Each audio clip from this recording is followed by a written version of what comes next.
trust me, I might not have been here, but I was definitely checking some things out. There are some good football teams on the making.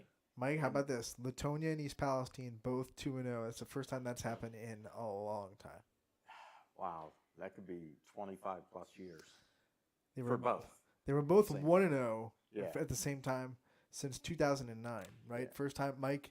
Yep, Mike Swinehart's giving me the nod. He's our guru. He is our encyclopedia to high school football. We cannot give Mike Swinehart enough love.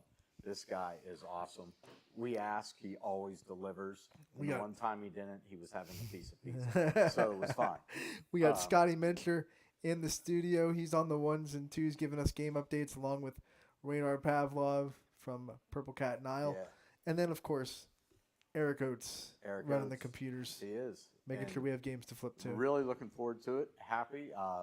Got to thank the Athletics. Yeah. They make this all possible Since for you us. left, they're actually the official sponsor of the Audible Call as well. So this is now the Audible Call presented by Athletics. See, and I knew that coming in. I did do my homework this morning while I made my wife drive for an hour while we headed back from D.C., and I said, I have some homework I got to do. So she didn't really want to drive, so I had 1 hour. So we have this beautiful 4-box up as we open up. Yeah.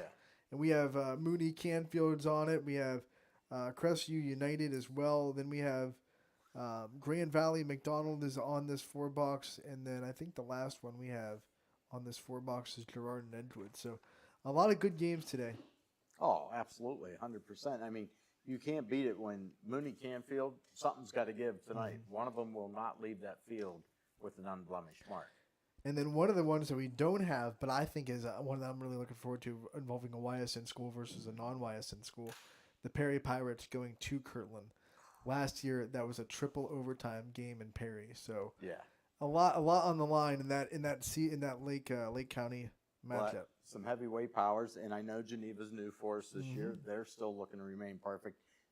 That's not an easy match to go to Normandy. No. They've got to go there. That is a tough game. They got to storm the beaches in Normandy. Yeah, absolutely. So they've got to play tough. But I think another one we need to look at, McDonald Grand Valley, both teams undefeated heading into this one, and Gerard Edgewood. Yeah. That could be just an absolutely right now, Edgewood game. is the surprise of the season, and they beat Garfield to open up the year, which was huge in double overtime. Stayed undefeated last week. And now we start to find out if it was real or if it's fool's gold in Ashley Beulah. Well, it is. And that's you really start, week 1, you start to find out about your team. Week 2, how big was your improvement? Week 3, now it gets starting to ramp up just a little bit more. And we don't want to miss this one. One of our other undefeated battles is Crestview and United. Yes. That one has all the makings of being just an absolute good game. And we got some good guys down there making the call on that one, Derek and Alex. So we'll be looking forward to that one. Speaking of Derek and Alex, let's head over to them. All right. The Audible Call, we like to give the announcers the reins and see how they're doing. So we'll head over to United and hear what they have to say about this awesome matchup. Now it's 3rd and 10.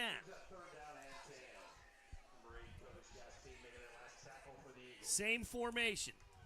Let's see what the senior quarterback has in store for this. And draws the Eagles defense off. Yep. Looks like we're playing chess pretty early tonight. See a little march up the field, 5 extra yards. That'll bring up a manageable 3rd and 5 here at the midfield. You go for it this early in the first? That's a great question. I don't think Crestview at this point is afraid not to.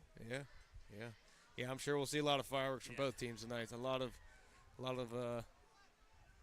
decisions to be made. Split them 3 wide right again. Proctor fakes the handoff. Bowling will keep it. He's got the first down and more. Hanging on for dear life. You see, that's Curtis Chastain. Making the touchdown-saving tackle there. As his man, that was White along the outside, overthrown. That's number 11, Ryan Smith, on the coverage. As you see right there, they're trying to get number 13 involved. They're going to get him, trying to get them all out there, get going, trying to spread out Boardman's defense, make sure. 10, field position game here already puts the West Branch Warriors here on the Wildcat side of the field, and leading the charge is Gary Hurst for the Warriors, and that's a short run to looks like number. Bottom of that pile for the Eagles. No gain, 2nd and 10. I'm saying the Rebels are going to go empty here. Yes, sir.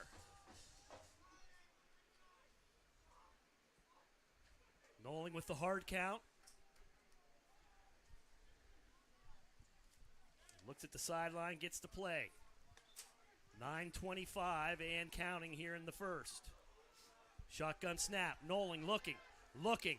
Finds a man down the center, throws in double coverage. It's tipped and knocked away. The caller, and he did not grab the face mask, but it is a hold regardless. So the Rams are going to go backwards a little bit. But to retort on your point there, the Rams definitely seem like they're running downhill tonight. A little bit more urgency, a little bit more anger in the trenches, which is what you want to see out of this type of offense. Landon Bingham, the quarterback, standing at 6'3", about 220 pounds. He's a big man he's got a cannon of an arm, but Mineral Ridge has just been so adamant on running the football here early in the year. Just overall in the season, we obviously joked. For the quarterback to run downfield and big gain on 3rd down. That's Thompson picking his way through the line of. Number 7, Kyle Booth, with the catch out in the flat as the defender tried to jump that route. Did not get there, and Crestview on the board first. Shot themselves in the foot, though, with 2 turnovers in that first half. One was a snap that went 20 yards over Bingham's head, and the other one was in the red zone. Bussey on that carry gets 8 of the penalty yards back.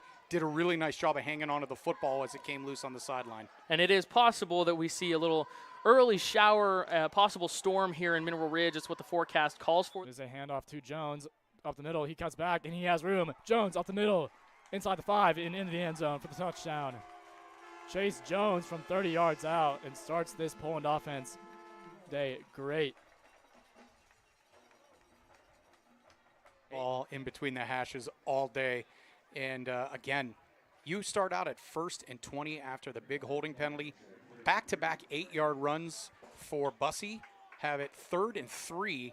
Man, they really got themselves out of a big hole here. And first time seeing the gorilla formation. Holbrook's got a big hole, and that's a first down for the Rams. And a lot of just right. And Lehman's going to keep it himself, and does he get in? He does, and the Dragons are up 8. Oh, no, they marked him at the 1. They said he didn't get in. So it'll stay 6-0. 2-point conversion, no good. So 6-0 Dragons. And as we have a change of possession, the Dragons lead 6-0 over the Ravenna Ravens. We'll be back right after this on ysnlive.com.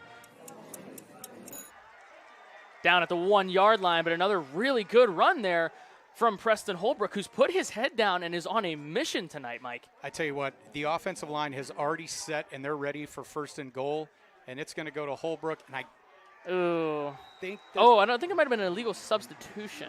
Yeah, Conneaut had a gentleman trying to get off the field. He did not get off in time, and I do believe that is the call. He's asking Coach Hake if he'd like to decline.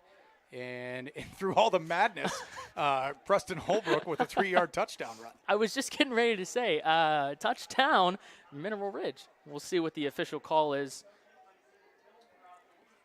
Let's see if Coach Hake wants to know if how much closer it's going to move the ball. Calling in the gorilla formation again from the sidelines. So I think mythical, but they'll get you right when you least expect it. And we saw that on the first play of the game. Single wing here. Jet sweep to the outside. He looks like he's got the corner, and he's going to score. Touchdown. Touchdown, Casey Miller. That's a great drive to start. 70 yards, just right in between the tackles. Couple jet sweeps. Set up gorilla again, and not a problem at all there. Preston Holbrook, 2-point conversion is good. Bingham's fired up. Coach Hake's fired up. Mineral Ridge is formation. He's going to take it himself and falls in the end zone for the Quaker touchdown.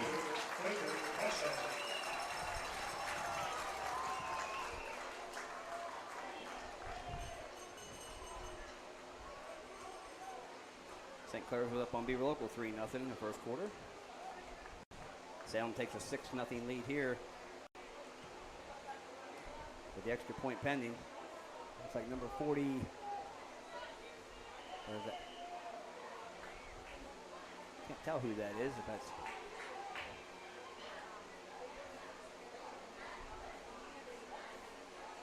there's the snap. The hold is down. The kick is up, and the kick is good with 7:59 to go here in the first quarter. Salem strikes first. Kick it away. To kick it away for the Rams is number 41. Chop block by the Clippers. Might be. I think it's going to be a first down here for the Blue Devils. I believe it is. Coach Spate doesn't like it. That doesn't matter.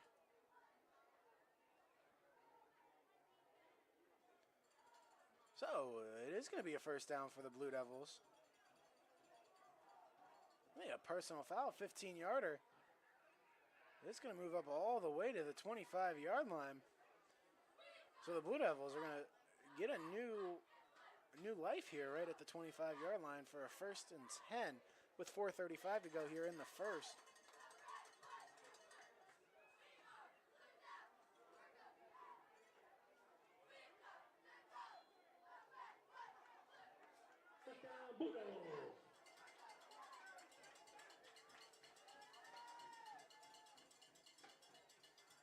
Crute takes a snap, pulls it.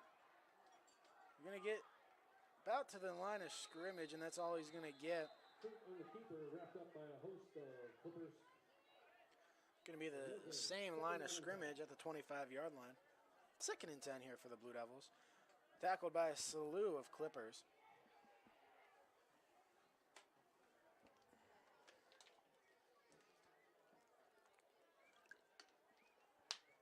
And Tolley in the backfield as well as Angelilli. The limo out there at wide. So we're just trying to draw them off sides, and we'll see if they continue to go with this play. Play clock still at 20. They have time.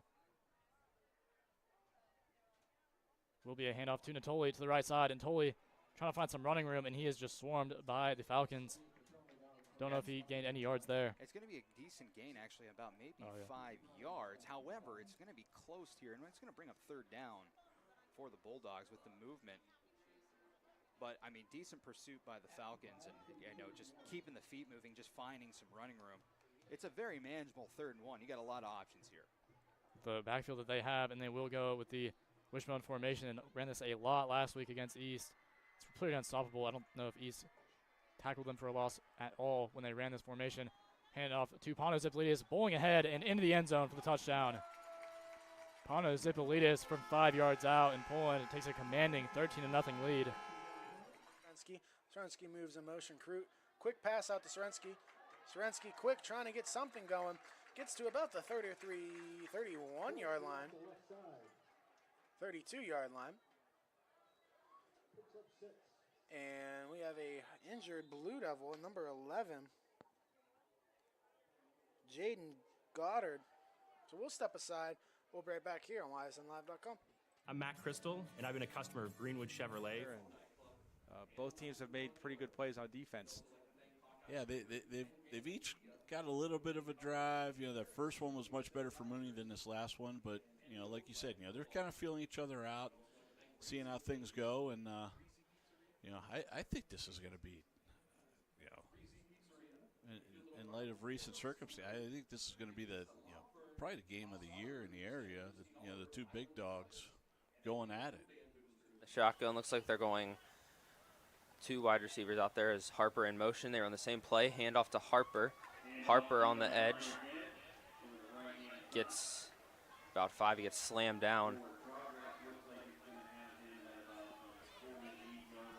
I don't know about running the same play back-to-back. That's a questionable play call. I think they lost about a half a yard there. So 3rd and long here.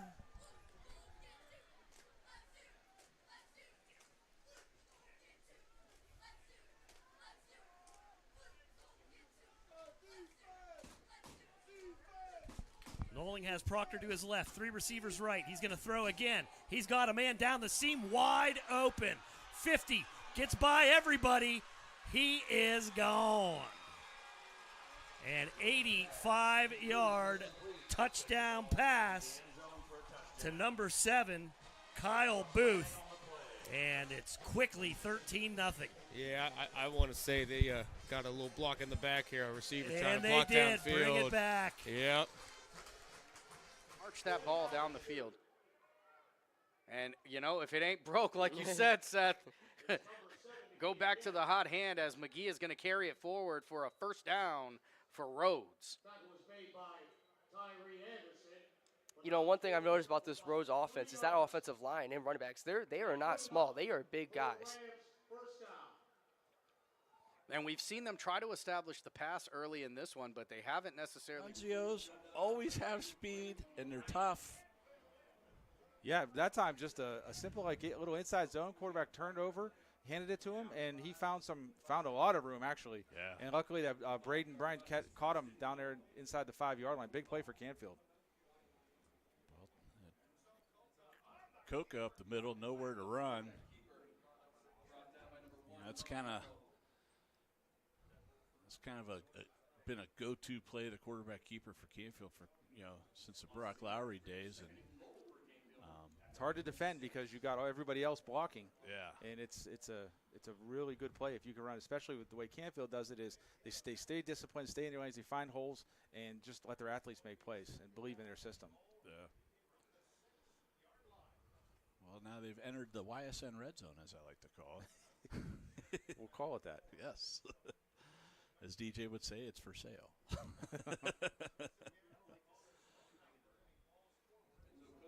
It's like Coca again for another couple yards. It brings up 3rd and goal from the 5. That time looks like Landon Sheena. Is that his name? Yeah, Landon Shina. Shina. Staters.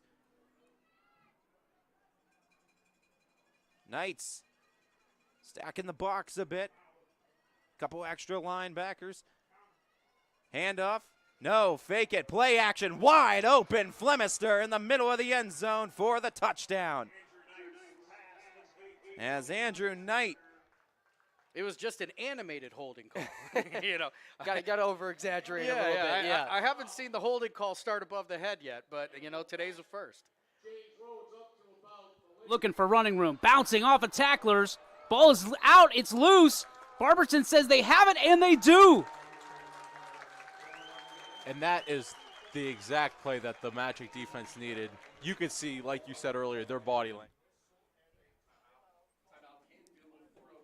Timeout Canfield, and right now they're on the verge of Dropping back, Corpening. He's going to let one fly. It is nobody home, as Jorge Diaz was actually the closest one there.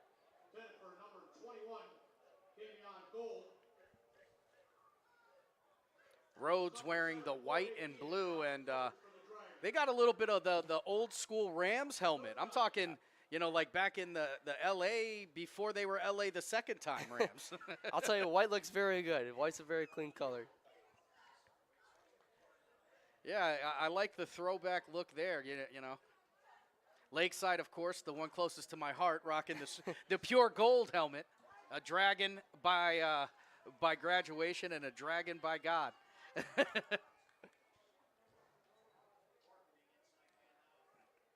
And that's going to be C taken down after. Katie on the call. Canfield is 4th and 1 at the goal line, or 4th and goal from the 1-yard line. I'm sorry.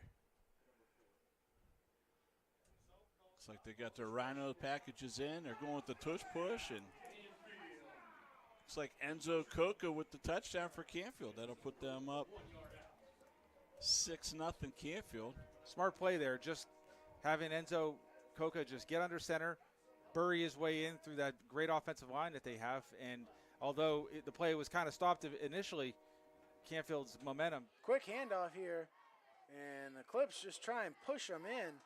And a good drive.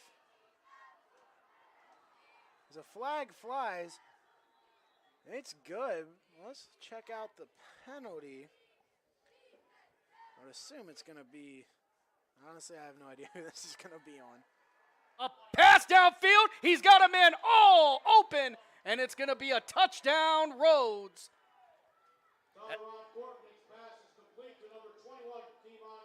Keemon Gold.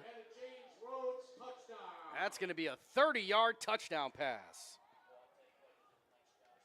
Yeah, Corpening has that strong arm. You know, he's got a big frame to go along with it, and just letting it unleash there. You know, we saw a lot of run early in this drive, but I think Sapeldi switched up the flow of the offense. And it's, you know, when you're down, and clearly if we haven't seen a kicker, you know, sometimes you just got to let it eat. That's exactly true, man. So Rhodes is going to go for 2, and that's what we're seeing, man. You know, that's an excellent pass there by Tyron Corpening. And they got a holding call, I'm thinking, in the backfield. So that's going to take that 2 points off the board.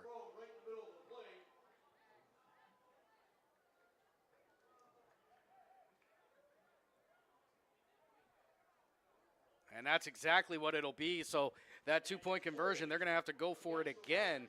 And he's going to keep it again. And he's going to, looks like he's going to go in, and he does. Wildcat formation for Vera, and you are absolutely right. He takes it into the end zone, and the Spartans find pay dirt here. 6 on the board to match Mineral Ridge's 8 with the extra point attempt on the way. Game 2 as the first. Matt Weimer and Michael Rogensky at about their 6-yard line respectively. Strand put this first kick deep, so we'll see what he's able to do this time. And he gets some good height on it. That ball is going to be taken at the 11. And he's going to get through some traffic up to about the 25-yard line. Emery Simone with the tackle. So we'll give him credit up to the 25-yard line. 4:39 to go in the first quarter as the Tigers take possession of the ball again. Tigers on their own 26. Looks like they're going to spot that ball at the 26.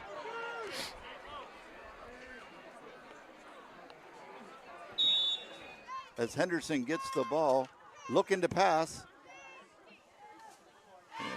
puts the ball down, then he decides to pass it anyways for a touchdown. We're there. Baird looks to pass the ball. He's got Weimer again on that quick out, and about 3 yards, and he's cut down right away by Nykirk. So quick 3-yard. Quick 3-yard gain. Brings up 2nd and 7. Does give them a very tough 3rd down upcoming about the 17-yard line. It's unfamiliar territory for Poland. I don't know. This might be their first 3rd down of the game. Actually, they had the 3rd and short earlier, but well, the last 3rd down got them in the end zone. So maybe for the Bulldogs, they got one to dial it up from 17 yards out. Excuse me, 16 yards out. They have such a dynamic offense to do so. Passing game definitely in play here. Turns it still in there. Have it Kamara as well as DeLumo out wide. Looks like we might be, maybe we'll see a run play, but we're going to see a timeout call here with 3 seconds left on the play clock. We'll be back after a quick word from our sponsors. Don't go anywhere. So 3rd and 4 here from the Tiger 32-yard line, trailing 14-0 here in the opening quarter. Quarter is. And that's nice to have at the high school level, some points once you get the ball into this territory. 2nd down and 3. Give it off to Jonah Justice running up the middle. And he was brought down at the 20. So a gain of maybe 1. Yeah, they didn't really give him much. Feels like both side judges are kind of offsetting each other. One of them seems to be putting a little totally in agreement here. putting a little higher out there, and then Beaver gets pushed back a little bit, but 3rd down and 2. They will have one out wide right. That is Marino. Hand the ball off to Avery Scales, and he gets blown up at the line of scrimmage. Had nowhere to go. It'll be 4th down and 2, and you'd imagine they throw over the middle. to DeLumo into the end zone for the touchdown. Anthony DeLumo on the post route. Sibley has delivered a dime to him. And Poland is up 22-0 here early. Just toss it up and hoped all 6'3" would catch that ball, and it's brought in. 3 on attempted kicks. He was an incredible freshman kicker last year. The 3 points are up, and it is perfect. Ty Koski, a 38 yard rather. Yeah, it's a 7-6 first quarter. Minnesota's extra point is up and good. So 22-0 Poland. Here's 2:20. Toyota of Warren, trusted to get you into your dream ride. Contact us today for a free consultation and discover how easy and affordable it can be.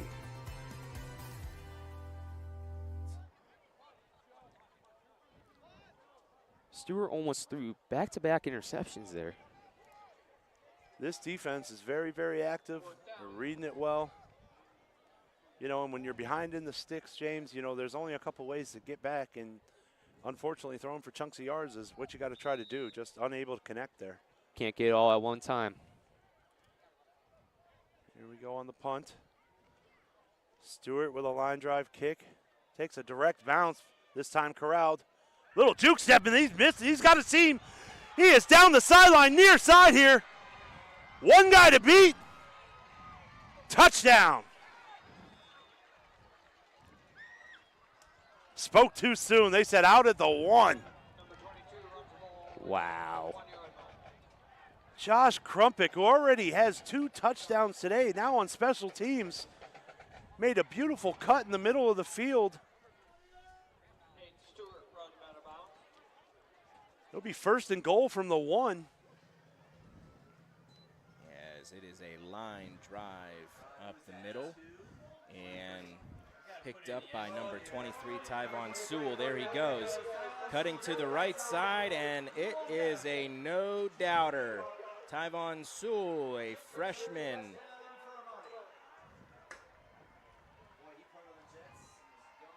Tyvon Sewell put it in top gear. Again, another jet sweep there as Casey Miller goes in untouched. 3:51 still in the first quarter. 27-0. McDonald Blue Devils really taking it to the Grand Valley Mustangs so far. They come out here. Options here does move them up to the 35. Poland's been doing fine on defense here. Maybe that wasn't too big of a concern, but for field, they got to get something, anything going here. I would just focus on getting a first down here more than anything. They have not gotten one so far today. Victor Brown is back in the game at running back. He was out for a while. So we do have an update on the Canfield game. Canfield is up 7-0 in the first quarter. It's an Enzo Coca 1-yard touchdown. Handoff to Brown at the left side. Brown getting tripped up and spins and gets a better gain than he would have. What about 5 there? It's going to be 2 to the right for Wyndham, 1 to the left. In motion. The fake end around this time. And how about this? Past the 30. Still on his feet. Breaks it inside. And what a run there by Thornton. Excuse me, Ramsey with the run there. Great to see him back in the game. Had the injury early. The first couple plays of their offensive drive. Back in a huge run. Right around 40 yards with a minute left here in the first quarter. At the 49-yard line. It'll be Ramsey and Kaiser to the left. Kolasek in the back. Extra point.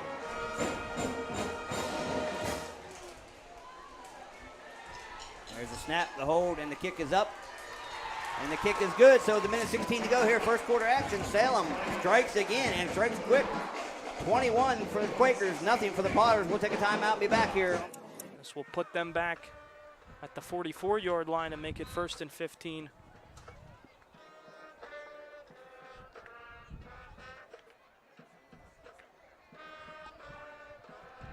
Wyndham in the huddle, potentially one last play in this first quarter. It's been a really fun quarter. We've seen Some high action plays. The great catch from Hines. He had the interception as well. Wyndham got a big stop on the first. Well, he's good. He's going to throw it here, too. Sailor looking on the out route and can't quite hit with Burek. So make it 4th and 4 on the 48. Imagine Lewis will punt. Yeah. And with 7 seconds remaining here, we'll make it 2nd and 15.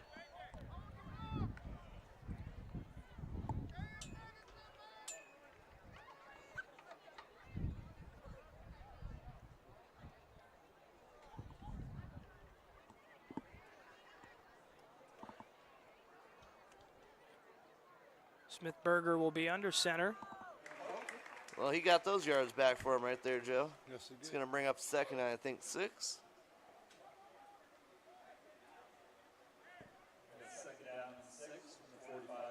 Up, and we'll be right back.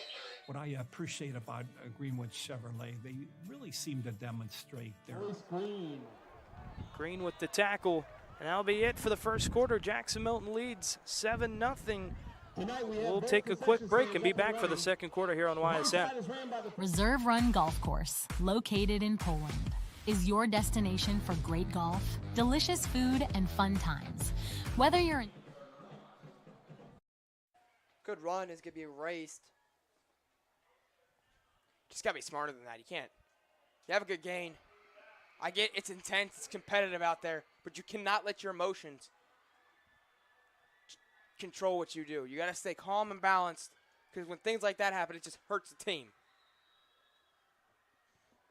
3rd and 19 on the 37-yard line. Songer now in at play some defensive back here. Pantag looking to pass.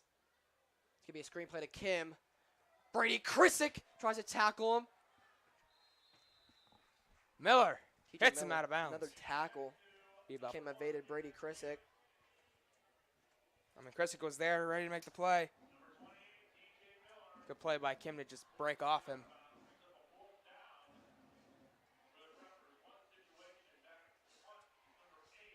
Matteo Morelli on a punt for the Preppers. Braden Songer is going to set to return this one.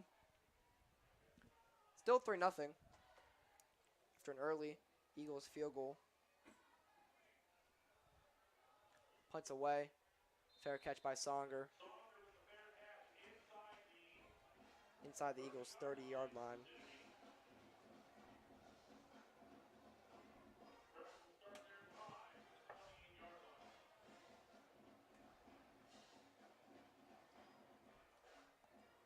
Hubbard's first drive after they had great ball placement after the tipped interception by Elijah Cochran.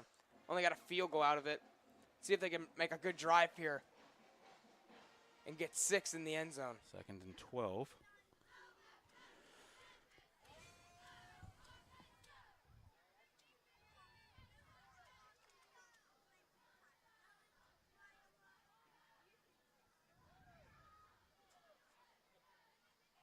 Takes a snap. Take the snap. They're going to run a little screen over there. And he's going to fight forward. He's almost there. He's going to be just short. 3rd and 1. Good pick up there, though.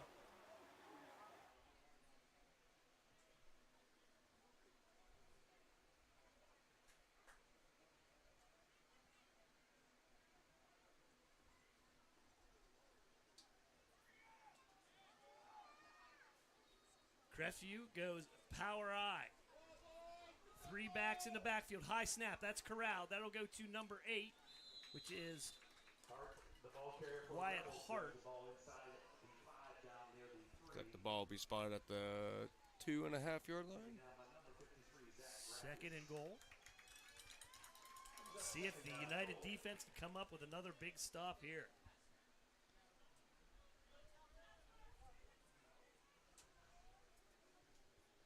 Play comes in from the sideline. I think that's the first time tonight they've ran a play in to the huddle.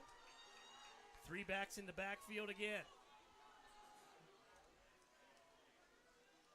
Noling will follow his 3 backs to the left side, try to push, and no, sir.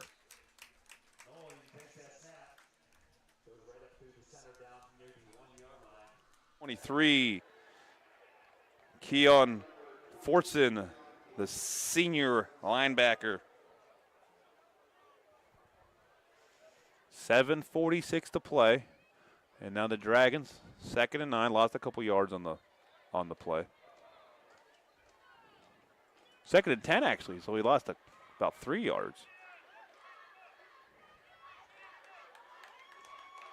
Rolling under center, and he gets drilled. Who is that? Goal to go for the first down. So the Dragons trying to get 3 scores.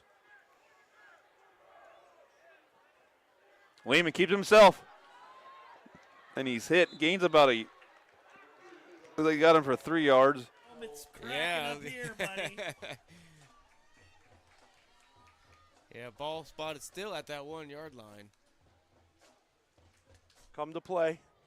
And it's another fade pass, and it's going to be an easy walk into the end zone as Jordan Perry receives another. 9 on the play clock. It looks like Crestview is going to be taking a timeout here. And they do. We'll step aside. 9:30. We're trying to pick up a little bit here. So we have 6:38 to go until halftime. And Sean's singing debut. All right, Reynolds is in motion. Lehman, he's going to look like he's going to throw it this time. He will. He's got a man in the end zone. He overthrows Cash Carey Harden. And it will be 4th and 8. Well, 4th and goal. So we'll see if the Dragons go for it or they will try a field goal. Just some very good coverage on the outside. And it looks like they're going to go for it on 4th and goal. 4th and 8. So 8 yards to go, and the Dragons are trying to put this game not quite out of reach, but a 3-possession. Not a bad decision. With the way this Niles defense has been working, maybe having Ravenna pin back if this 4th down doesn't work out. It looks like we have a clock issue here on the field. All the refs are like looking up this way.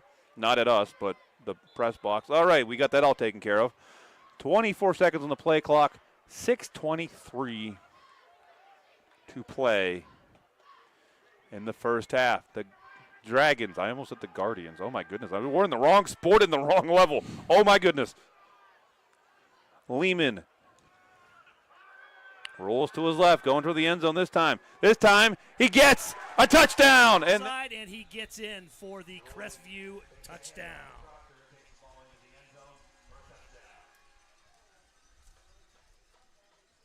13-0 here. 7-0 on United. Big matchup. Former TCL foes in Hanoverton. 3rd down. Smith fights his way to the 25. Going to lose a yard on that carry. Great job of pursuit by the Cowboys defense. Yeah, both Crestview and United, former fellow rivalries back in the TCL. Yep. I think they've renewed their rivalry recently because Coach Ogilvie has bring back the war memo, which is win against the Rebels. There you go. Yeah. There you go. Conference play starts with so many teams starting next week in week 4 as the season will fly by in the blink of an eye. 4th down for the Spartans as they line up to go for it at the Cowboy 26. Butto fakes the handoff, rolls left, pressure on the backside, throws along the far sideline, has his man. Wait for it, as they're going to say he's out of bounds at the 1 yard line. Great throw, great catch inside the 5 as Battaglia. Dirty laundry that was created in Youngstown, Ohio, by the way. The dirty laundry was created in Youngstown, Ohio. The penalty flag is, yes. I heard it was first thrown at Rand Stadium, was it? You nailed it. What do you got here? Holding against the Raiders, so that will take away the Hagen carry. The Lynx that fired. Hagemania. Oh, boy. Got to be careful with that one. Hagemania. My buddy Andy Hake might get a little bit heated. Raiders behind the sticks now, 3rd and 11. Outside the red zone. You got Toy. Hagen comes up to the left. Valentine in motion. You're going to take a shot. Yep. Looking left. Toy is pressured. He's going to get taken down. The rush from the Magic. Catch up with the South Range sophomore. Second down and just a little bit less than 30 yards to go for the Red Devil offense. This is easily the worst position they've been in the early goings of this game. Empty set for Sam McLean. First time we've seen this formation. He drops back looking to throw against a four-man rush. Fires deep to the end zone. Ollie Muley's wide open, and he caught it for the touchdown. On second and nearly 30, Sam McLean, a 38-yard bomb to Ollie Muley. And the Red Devils go up 23-0. Halftime? Can we get a picture with him? Might as well. Got Post it to. on YSN. I've never had a picture with a magician. Well, this is your first one. The Barberton Magician. Everybody knows him. It'll be fourth down because they're going to take the sack instead of the penalty. They going for it? Are they punting it? I think they're going to punt This it away. is Yeah, one of those Voracek's- difficult spots to where you don't know if you want to punt it. Oh, I think, yeah, they're punting it. Could this be a little Trick? Magic trick. trickarooski? Magic trick? Oh, boy. We're digging in the bag tonight. This is Voracek. Punts it high. And that is a great. Oh, this thing is just bouncing away to the 6-yard line where the Raiders will down it. It'll be Tommy Titus, no surprise. The football is As well, and it's all Red Devils. Still 9 minutes to play in the second quarter. It's 24-0. St. Clairsville with the lead on the road. Hi, I'm Colin Chupa, and I'm After some message. Toyota of Warren, trusted to get you. punt team. He's on the kick return team. He's the kick returner. He does it all. Boy, oh boy. Tommy Titus. I mean, I would say we could give him the nickname TNT, but that's already reserved for Toy and Titus. I think we're going to have a Tommy Titus show with his outgoing personality. We're going to see what he can't do. I got about 2 yards on the play, and you know, like I said, this is Bowling's first game back, and they're throwing him right into it. Tony Beatty's a young player that Cardinal Mooney looks to for big things in the future. He had a couple big plays for them last year as a freshman, some big offensive plays. So he's going to be somebody to look out for as the games progress this year. So do you know you're pretty in touch with this. Is this like a 2-game thing that they made, like a home and a home, or? If I remember correctly, both schools will play again next year at Cardinal or at YSU. So I could be wrong. Things could have changed. I'm not sure, but that's what I think I remember last year being spoken of in the agreement. Okay, good deal. I like to hear that.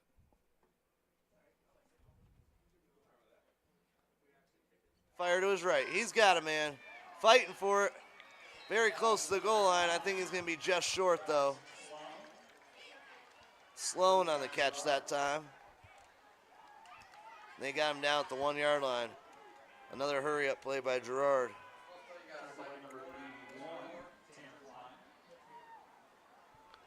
And Pearson right up the gut into the end zone. And the Gerard Indians will be up top now, 13-7. And they just wore him down that drive. You're enjoying a round with friends. Touchdown. Let it bounce a few times and kind of caught the Gunners off guard and ended up with like a 15-yard return down the left sideline. So the Rams are now 1st and 10 at their Conneaut 34-yard line. Delhi and Bingham kind of running a little bit of a Justin Fields, Russell Wilson kind of vibe at quarterback here. Delhi will be taking the snaps right now. Nice little run there. And this one will be handed off to number 1, Caden Schaefer, the new man on this Mineral Ridge team. Senior, small guy like we've mentioned, but a lot of, just so shifty.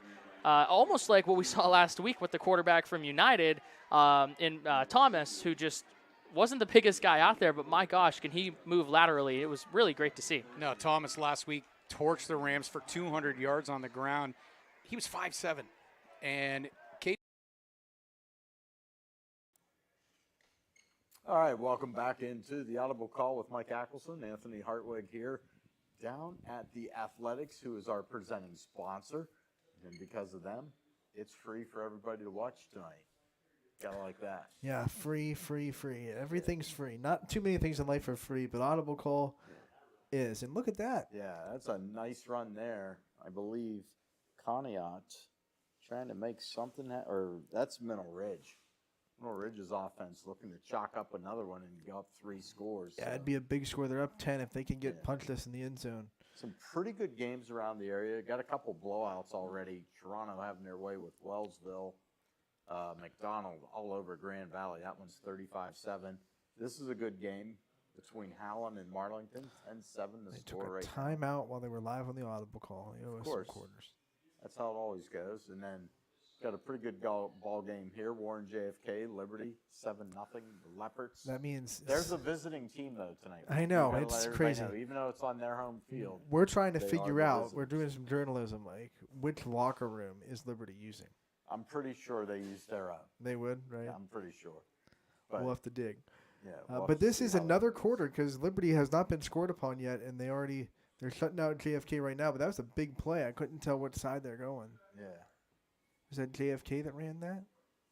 No, they're Is going that a back. punt, maybe? It might have been a punt. I just saw Might a lot have of been a people. punt. I saw a lot of people running down the field. I got excited. And Ridge has scored, so they've got that. Canfield, great game against Cardinal Mooney. Battle of 2 unbeaten teams heading into tonight. So Another timeout. they got things cooking. So we're getting close. We got one game already at half, Louisville. They're scoreless against Northwest. And what's halftime mean around here, Anthony? It means we get to go to some bands and hear the bands of the land. We like that. They work hard. You want to also remind people there are some games that, unfortunately, because of the lopsided nature, that we will not try to hit back. Yeah, when they get pretty lopsided, like unfortunately for anybody out there as a Wellsville fan, we're glad you tuned in. We're happy that you Yes. tuned in. But if you want to watch it, you're going to have to go specifically to ysnlive.com/live and then scroll down, find the Wellsville game. You can watch it there in its entirety. So we can do that. Another flip of the game action here, and that one gets us to East Palestine Bridgeport. That's a 14-6 ball game. And Bridgeport putting up a fight. This is a team that East Palestine handled last year. yeah, Pretty easily.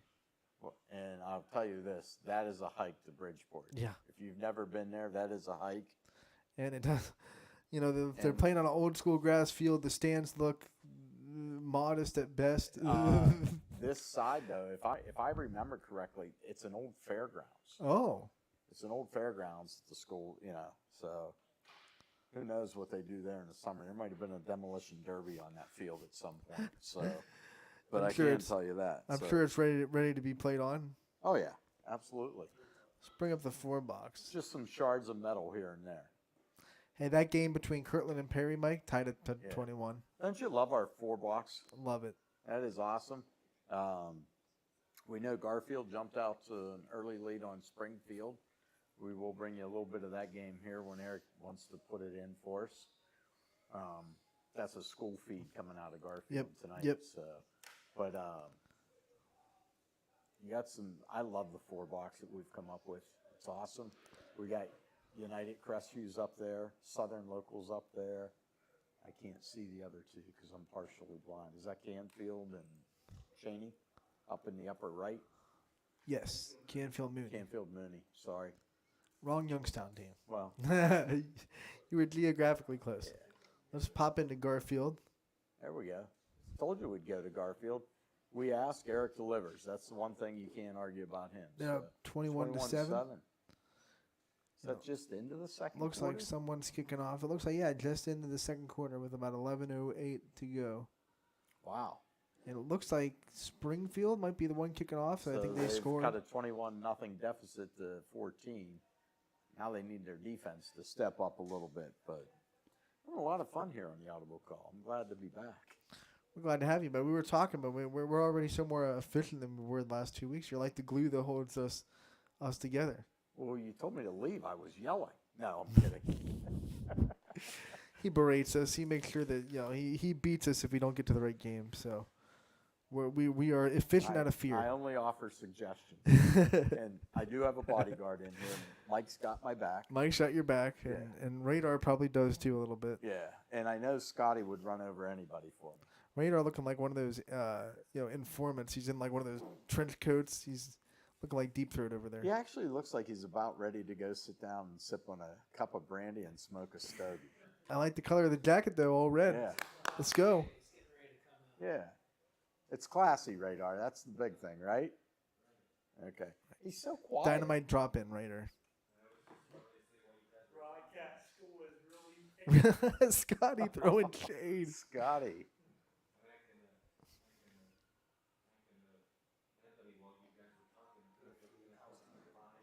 Yeah. We're trying to see Palestine through the glass, but I think they have a chance to score. Or did they already score? Yeah, I think this is for 2. Okay, 14-12. Yeah, that makes sense. Let's see if they get it. They sure do. Absolutely. We're tied up in Bridgeport. There's like a ghost in there. It's like a ghost show. No, I'm kidding.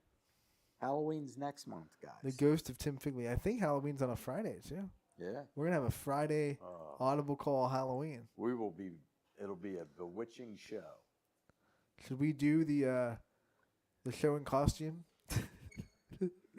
I'll come as a sportscaster. Okay. I'll come as Mike Ackelson. I'll dress up as Mike Ackelson. You come as Anthony. I'll come as Mike. You just got to get yourself a wheelchair. I got to grow a full beard. Yeah. Got to get in. Got to get in. That's going to take me like a month and a half. We're back on the 4 box. We're going to pop the announcers back up. We'll check back into the second half when scores become more close. We are going to go to bands, too. We'll go to bands as well. This means like we will talk again. Okay. In the second half. And until then, let's hear our announcers. So second and short, which I don't understand. Let's have a spot foul. I don't know. Nolan keeps it. He's going to throw down the sideline, puts it up, and it is caught. Another Crestview touchdown. Caden McElhaney with the 40-yard touchdown reception. And it is 20-0 Rebels.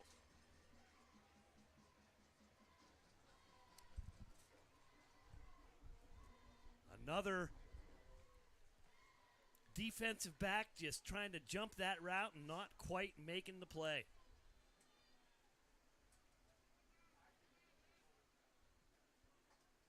Looks like the 25-yard line.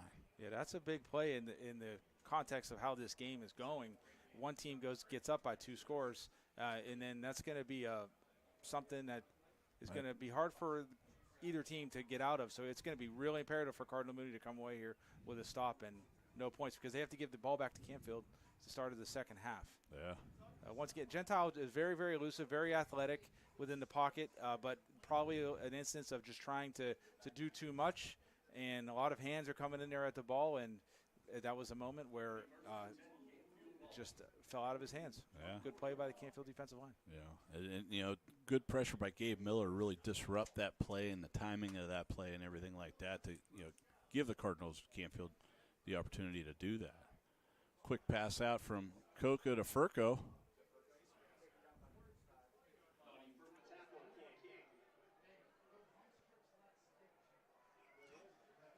They're bringing Peyton Cook in, Jackson Calloway in here. Falkenstein will be on the near side of the field, working the long side. You got Calloway as well as Cook to the left. And prior to the snap, Knights have to take a timeout. Took a little too much time to get the snap up. 62 seconds remain. Movement up front. False start. He was drawn off sides. Oh, Craig. All right, I'll give you that.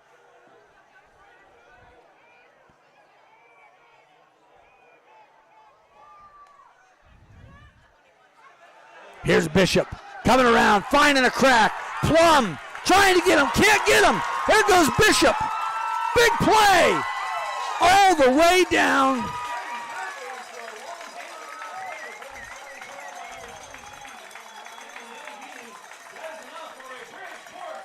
First down. opening up some holes here.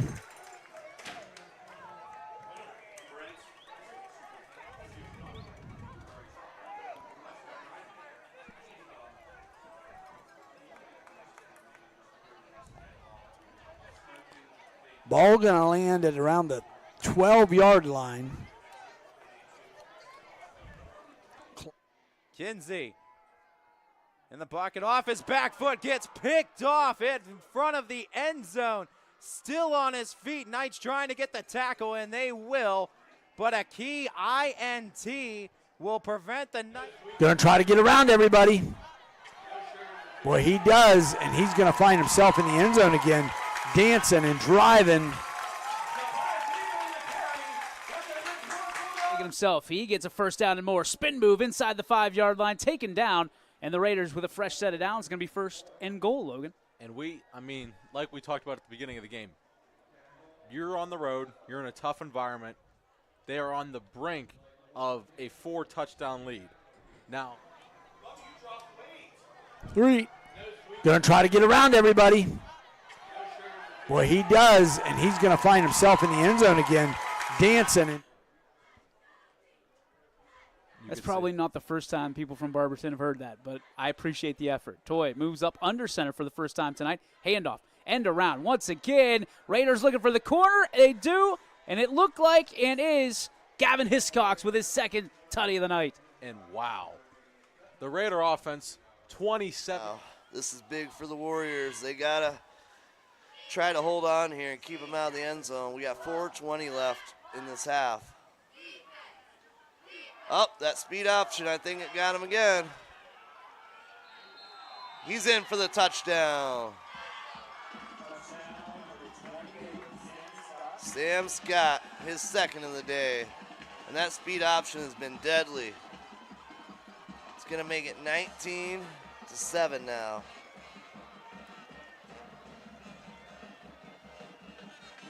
And I think they're going to come out here and just go for the extra point. 4:11 left. I know we tried last week, and Furka was holding for him, and I know he's used to Coco.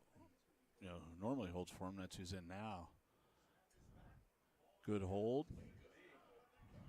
Plenty good. I think he might have made that. I think he might have made that from another 10 yards out. Yeah, that was definitely good. You can tell right off the foot it had the distance by far. Yeah. Reminds me of a kicker I had on my team, Brian Zajic. He had a big leg. Forgot, great soccer player. Yeah, as well. Big foot. I think his right foot was a size 12. His left was a size 10. As long as I've known him, I did not know that, Craig. That's fascinating. If he's watching today, Brian, that's something I didn't know. I know him and I are friends on various social media outlets, so maybe I'll get a message from him asking me for your contact information. Probably. To talk about his big foot. But he did have a big leg. Brian was a great guy, kid, no great doubt about guy, that. 100%.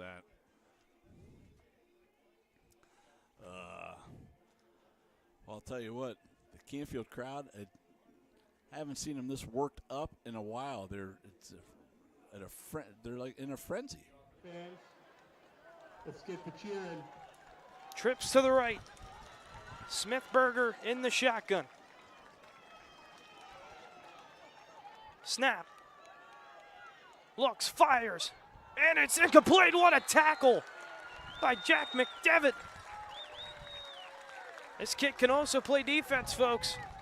Big time tackle. Kolacek nearly held on to that football. But Jackson Milton will have for touchback. Carter Mooney will start at the 20. But, like we played Canfield. Touchdown lead in this one.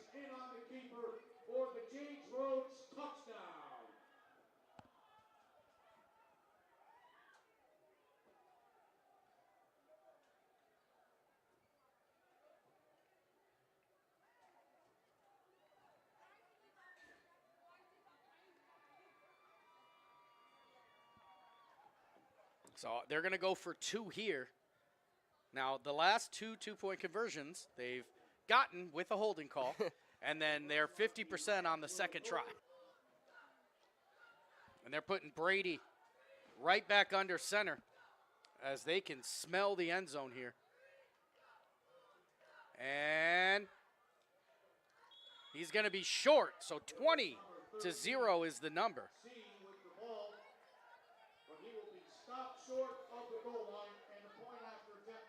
And a couple flags are going to come in.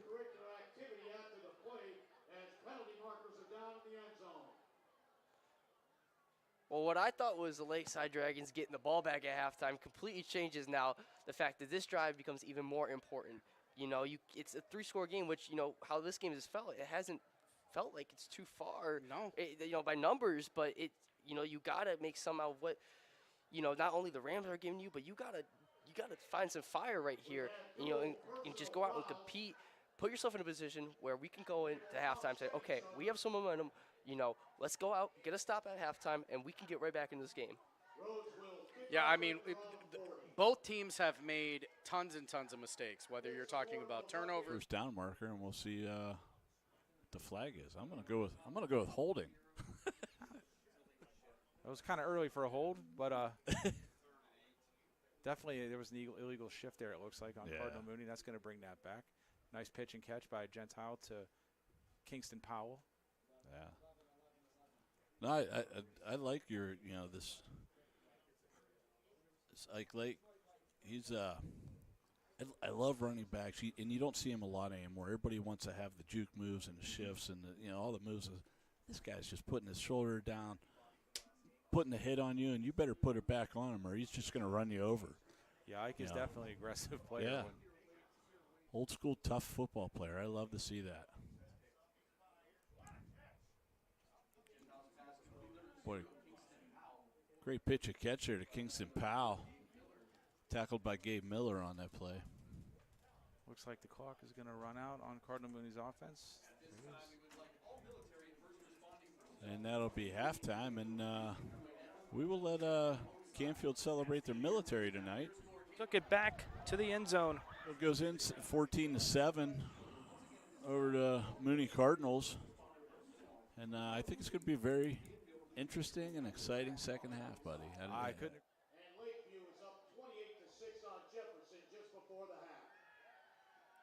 That's going to be a quick out route there. Davion Gaines on the catch. Murphy's pass is complete to number 9, Gaines.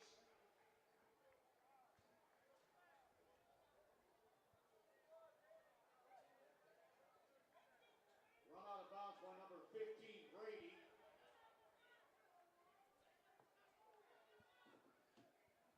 .255 here, second and 5.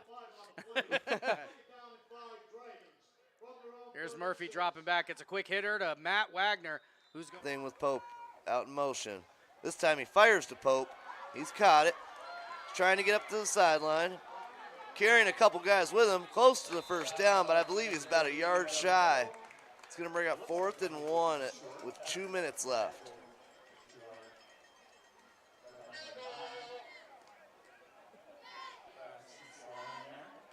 Trying to see where they're marking him. They got him at about 4th and 2 here. Yeah.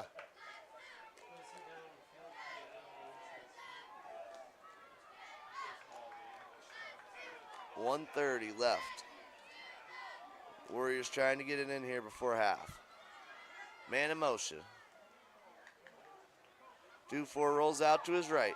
Fires up top. Oh, just out of reach. And there's been a couple of those where he just missed his man.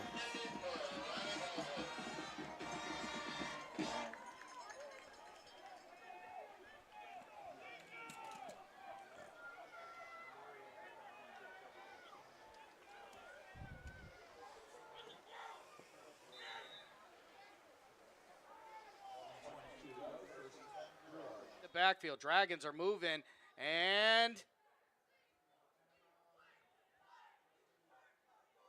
Officials timeout on the field. official timeout. Terry Brown going to be on the short side of the field for this one. He's got him again. Terry Brown gets absolutely peppered on that one. But hey, I get it, Murphy. That's who I'm throwing to, too. At the 40-yard line.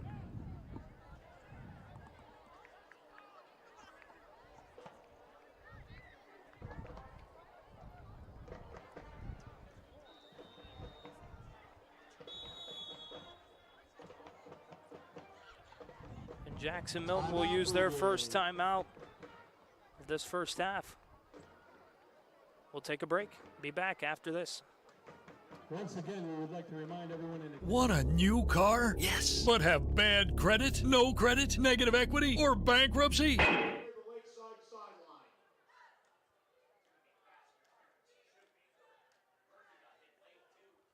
So we got a couple possibilities here. They're looking at potentially a late hit on the quarterback. But pass interference looks to be the call, which would be against the defense. So that's 15 and another first. And with 1:56 left here in the first quarter, that's the break Lakeside needed. It'll be another first down for Lakeside. Dragons continue to march. 2-minute drill in full effect.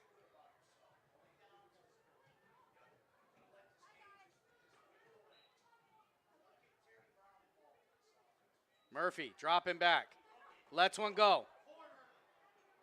Oh. And we're going to get a flag. That's going to be an illegal hit. That could very well be a targeting. Bounds. Up to the 45. Just under a minute left here.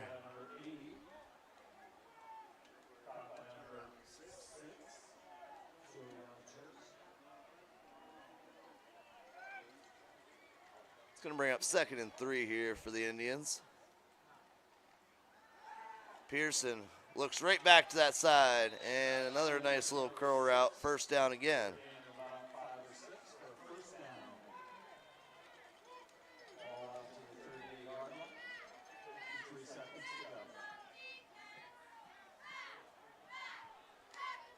.53 seconds left on the clock. 2 quick plays and out of bounds for Girard to pick up those yards.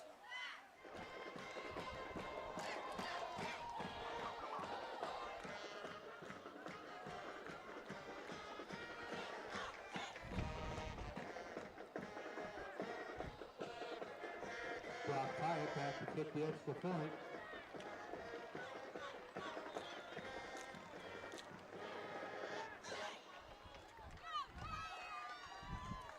Now the extra point to make it 28. The hold is good, and the kick is good. 28-0. Jackson Milton with 3 seconds remaining here in the first half.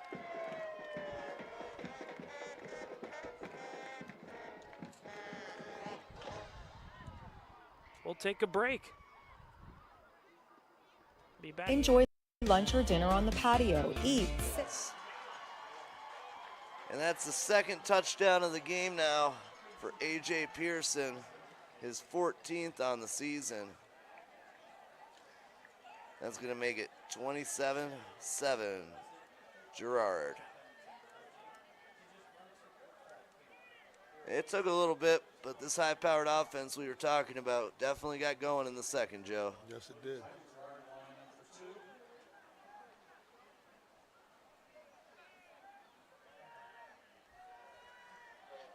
36 seconds in the second quarter.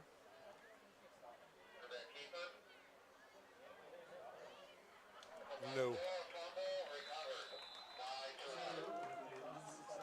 And they don't get the 2 there.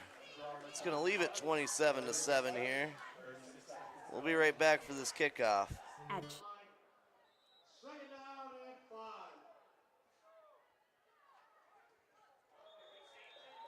And they got him again, and it's a free first. Or never mind, it's a false start. So they give 5 back. Anything you can do, I can do better, seems to be the name of the game. What can be given can just be as easily be taken.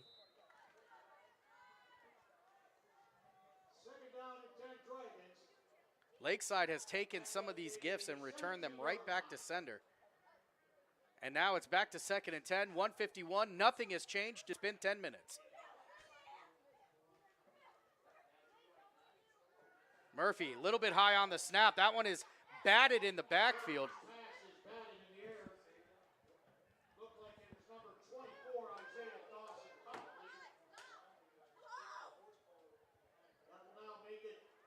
It's been a rough night in the county so far as Edgewood finds himself down 27. You know, didn't lead with the head or anything or so on. Was really trying to make a play on the ball. Good play by Anthony there. Yeah, it just looked like incidental. His arms were kind of in the area of the head there, but a great play by Postella, and I don't think there was any malice there.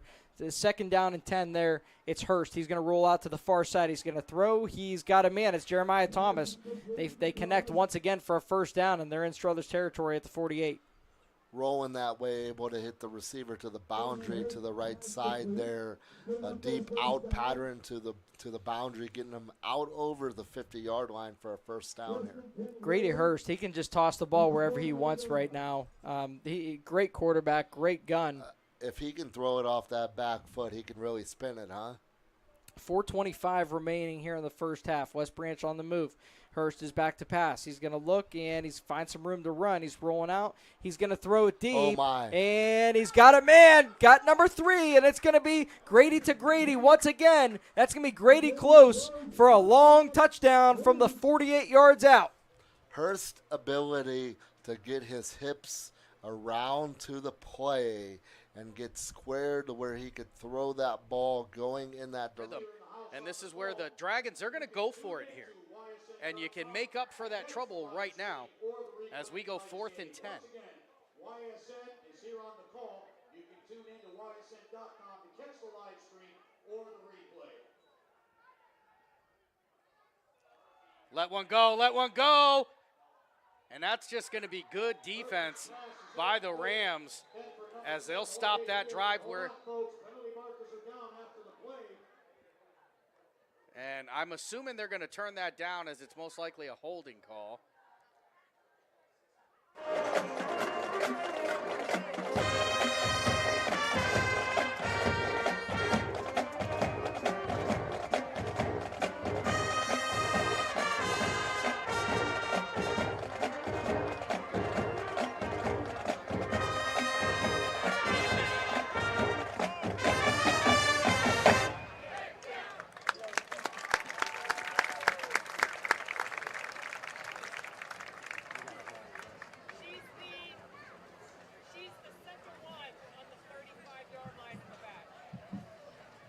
Our next character springs forth from love.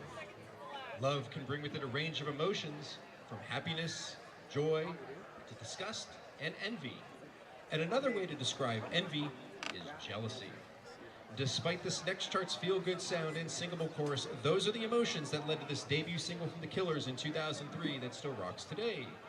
We feature this year's majorettes: Gianna, Madeline, Gianna, Miranda, Jillian, Gianna, Brooklyn, Ava, and Gianna. And we go green with envy and jealousy, which is right in the chorus. So feel free to sing it when we get there in Mr. Brightside.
Craftsmanship to us is 60 years of pride and dedication. Passed down from generation to generation. The hardwood floors that your kids take their first steps on. The solid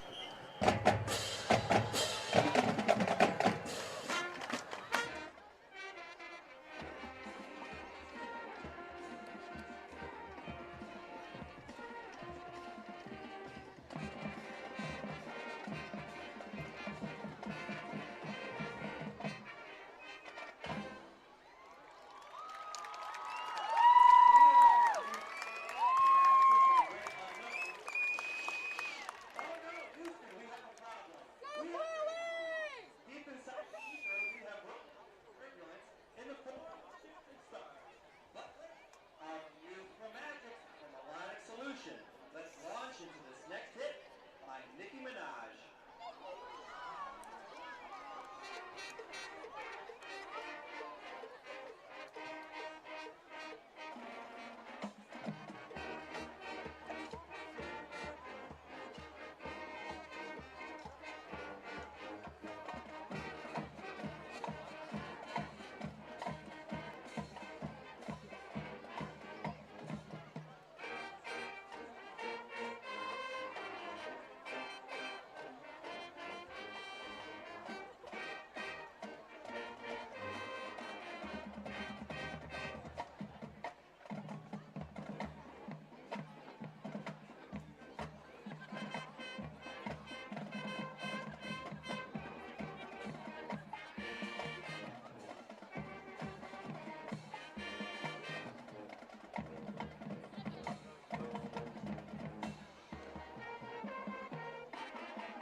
Capturing our hearts, minds, and attention. Hold up! Wait a minute! Did I say Guardians of the Galaxy? That reminds me of a tune I once heard when I was a wee lad. It starts out... Under direction of Matt Newman, Assistant Director, drawing line and sugar, Miss Alice Clutter. Cover guard instructions provided by Mrs. Christine Andrews and Mrs. Aaron Archer. And the band is led on the field by Junior Drum Major Davey Zalusi and Bethany Collins. Tonight, the Red Pride takes you on a trip to Pittsfield, USA, with our 2025 halftime show, Motown Throwdown. The genre of Motown exploded under the scene in the early 1960s, when Barry Gordy founded Motown Records in Detroit, Michigan, ushering in a cultural movement in the unique sound of repellent narratives. We open our show with a medley of popular songs from some of the most recognizable groups of that era, including the Temptations, the Supremes, the Four Tops, and the Jackson 5. Featuring sophomore Josh Steele on the trumpet. Get ready, cuz here we come!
first on the Motown scene, and it lit the airwaves with their first 4 singles all hit #1, a record that still stands to this day. From their heartfelt promise of I'll Be There to the irresistible groove of I Want You Back, this is Motown at its finest, so sing along, Beaver Nation. After all, it really is easy as 1, 2, 3.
Welcome back to the Audible Call. Mike Ackelson along with Anthony Hartwig. Right now, this might be the best part of the game going on for any Beaver local fan, the halftime show. That band is always good down there. Tough one tonight for the Beavers, and I'm not meaning to be mean to anybody out there that is a Beaver local alum or fan. They're just taking one on the chin. St. Clairsville absolutely came up here on a mission. Yeah, and it's one of those things where it didn't start right for Beaver Local, and they could never really find the momentum. Yeah, it's tough now. We hit some other games. I see Liberty just scored to go up 14-0. 14-0. That might be insurmountable. There, I got it out. The way that one's going. And this has actually been a good game, the LeBray-Lowville game. And it looks like the Rockets deep in their territory. So. And just to go back to the last one real quick, if Liberty ends up keeping this shutout, it would be 3 straight weeks and no one scored on them. Perfect. Love that. You know, that's the which is awesome for Liberty because they've always had good offenses. Yeah. Their defenses have been what's let them down. So to see Coach Prologo kind of come into that program and instill a defensive mindset with the talent they have on the offensive side, that makes them real scary. And you got to think this one is extra for him tonight. Yeah. Former coach of JFK, you know.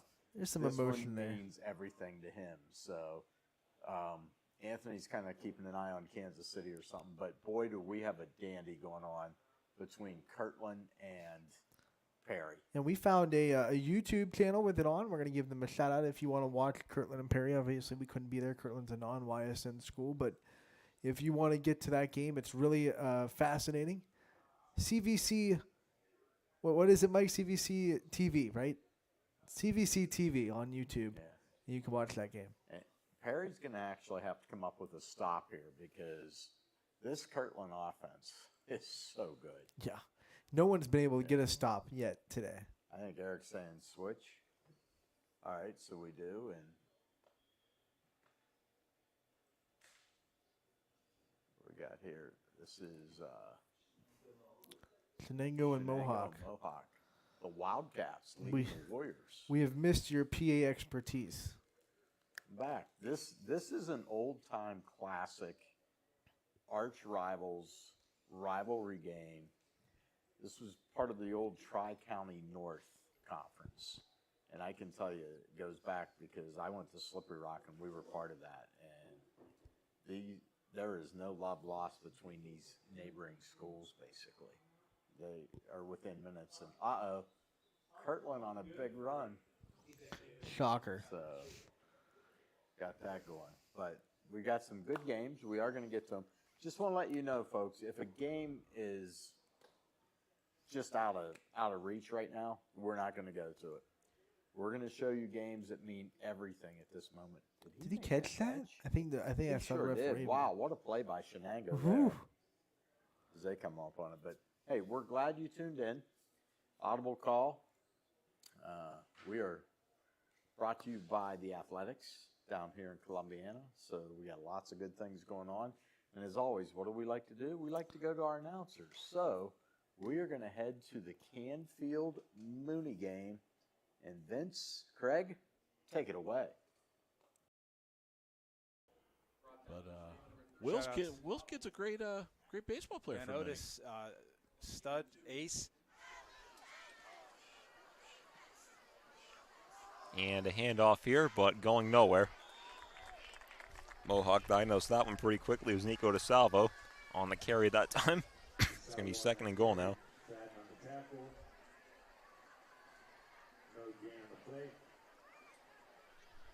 Second and goal for the City.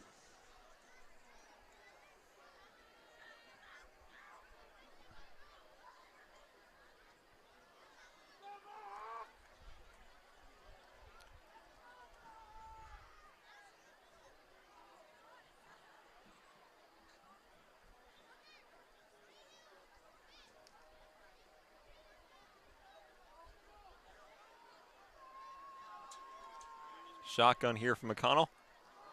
And a handoff again to DeSalvo. And going to be stuffed again right there. Mohawks defense coming big on back-to-back plays. But going to have to do it at least one more time here.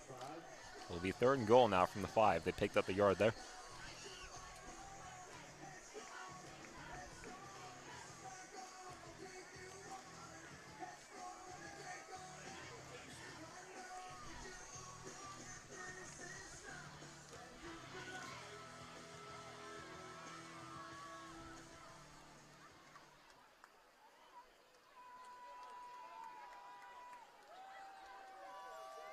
Trips left here for Shenango. Trying to punch in here on 3rd and goal, and there's a flag coming out. But he is a big boy. He's about 6'3", sophomore, about 220. And I've seen him in his grandma's house down the street, buddy. He is built.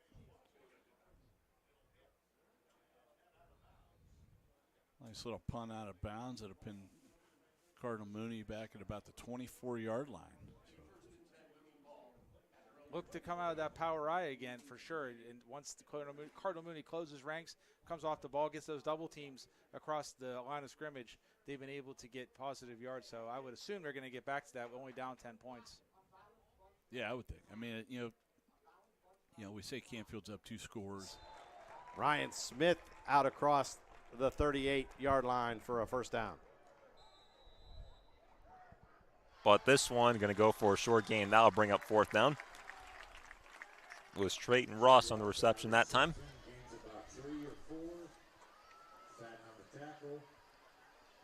And looks like they're going to bring out the field goal unit here.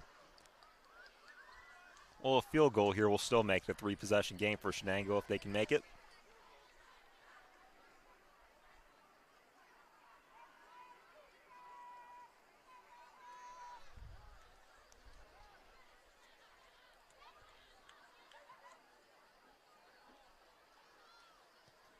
Kick is up, and that one is good from 24 yards out.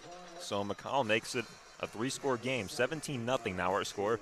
We'll take a quick break. Mohawk 1,000+ fans, No, and almost all of them were Louisville fans on a tournament atmosphere. Usually I totally tournaments agree split. with you, Mac. And I think the big thing, you know, I go back to the district semis when you had one crowd there, one crowd coming in, and you know Louisville had some great games over there where they won a district and then also, you know, lost one against Triway. Those were some really loud crowds, but like you said, late in that game, it was pretty surreal, to be honest with you. It was very loud. It was very emotional, and I think also following Perry, another Stark County team, and watching what they did and then backing it up and doing the same thing. I can't imagine that there was much of a better county representation than that at the field house that day. So Tom, after 18 years as head coach, 18 years. 18 years as head Yeah. coach, the rings, which are real neat. Yeah. They have the man in the ring. Talk about you putting that on the. Yeah, that's something that we kind of incorporated, built into our program a long time ago, and you know, we just really focused a lot on that. It's not necessarily the wins or losses. It's about the guy that's out there competing violently and trying to, you know, do all he can. And it's better to compete and come up short than it is to not compete at all. And I think that type of atmosphere, that type of mentality is what really brought us to fruition when you play at Ignatius. Fakes the give, rolls right, throws towards that sideline, and nobody there. And another punting situation coming up. Back-to-back possessions now. The Spartans will punt it away.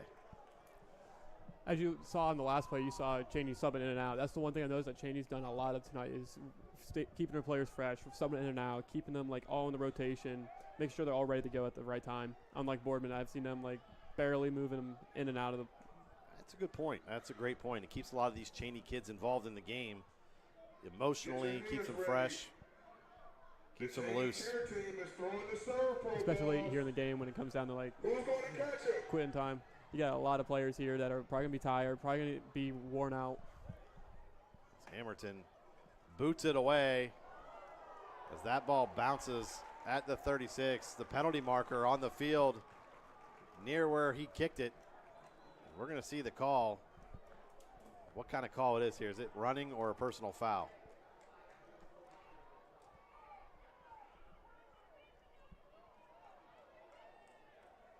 I think it's going to be the 5-yard variety, just running into the kicker. Replay the 4th down, I believe.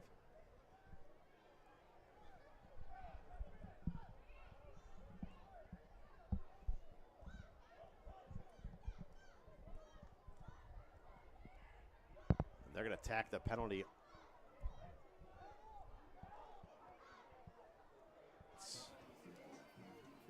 So we'll go to another break here in the third quarter as both of those players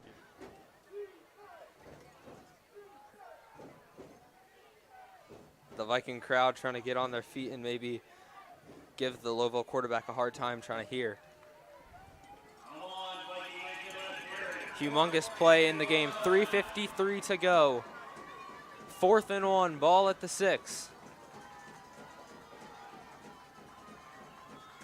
And a timeout called by Lowville. This Viking crowd may be getting in their heads. We'll step aside and we'll be back for 4th down and 1. How did things ever get so far with some families are born with? Do what they did, throw a couple big plays out there like they did in the last possession, but only do that when they need to. I think that's a great recipe is keep the ball out in spaces. We've seen this trip formation before as Thompson was able to catch a screen pass and follow those blockers downfield. Trips near side, Hill the outside receiver. There goes Thompson in motion, and right on cue, here it comes. Good block by Hill on the outside, springs Thompson as he's out across the 38 to the 39-yard line. Butto pushes him out of bounds, 8-yard pickup.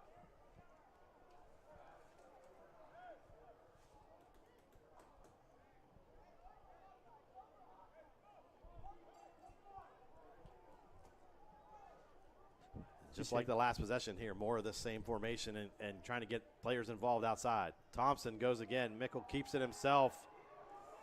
Change the direction out across the 45, crosses midfield. And they're going to say that official was right there, and that's a great call as he stepped out of bounds just before he lost the football. And you talk about a break for Cheney right there. That was close. I thought he had it out of – he's still in bounds where he just fumbled the ball. But and a good piece of officiating, and Coach Doda, no reaction out of him, so he knew he stepped out of bounds right there. That should tell everybody. And a pickup and a 1st down now for Cheney as they're able to maintain possession. Bounds after about 3 or 4 yards on the run, so made something out of nothing there. 3 minutes exactly to play here in the quarter. And the scoring drives recap, Lehman had a run yard touchdown with just less than not even 2 minutes into the game. Then Vinny Burrell ran a 30-yard touchdown run in with just under 3 minutes left in the first quarter. No scoring in the second half. And so far, we've seen long drives by both of these teams, and Ravenna had a big one to start this quarter, forced a 3 and out, and now they're trying to get the game in. Oh, and now he's got an open field. Run past him, touchdown Ravens! Marcus Hutchinson goes for 24 yards on the run, and the Ravens are on the board. with two. To Zell White, because you saw him like backpedaling out there like he's going to get it. He was there with him, yep. Yeah.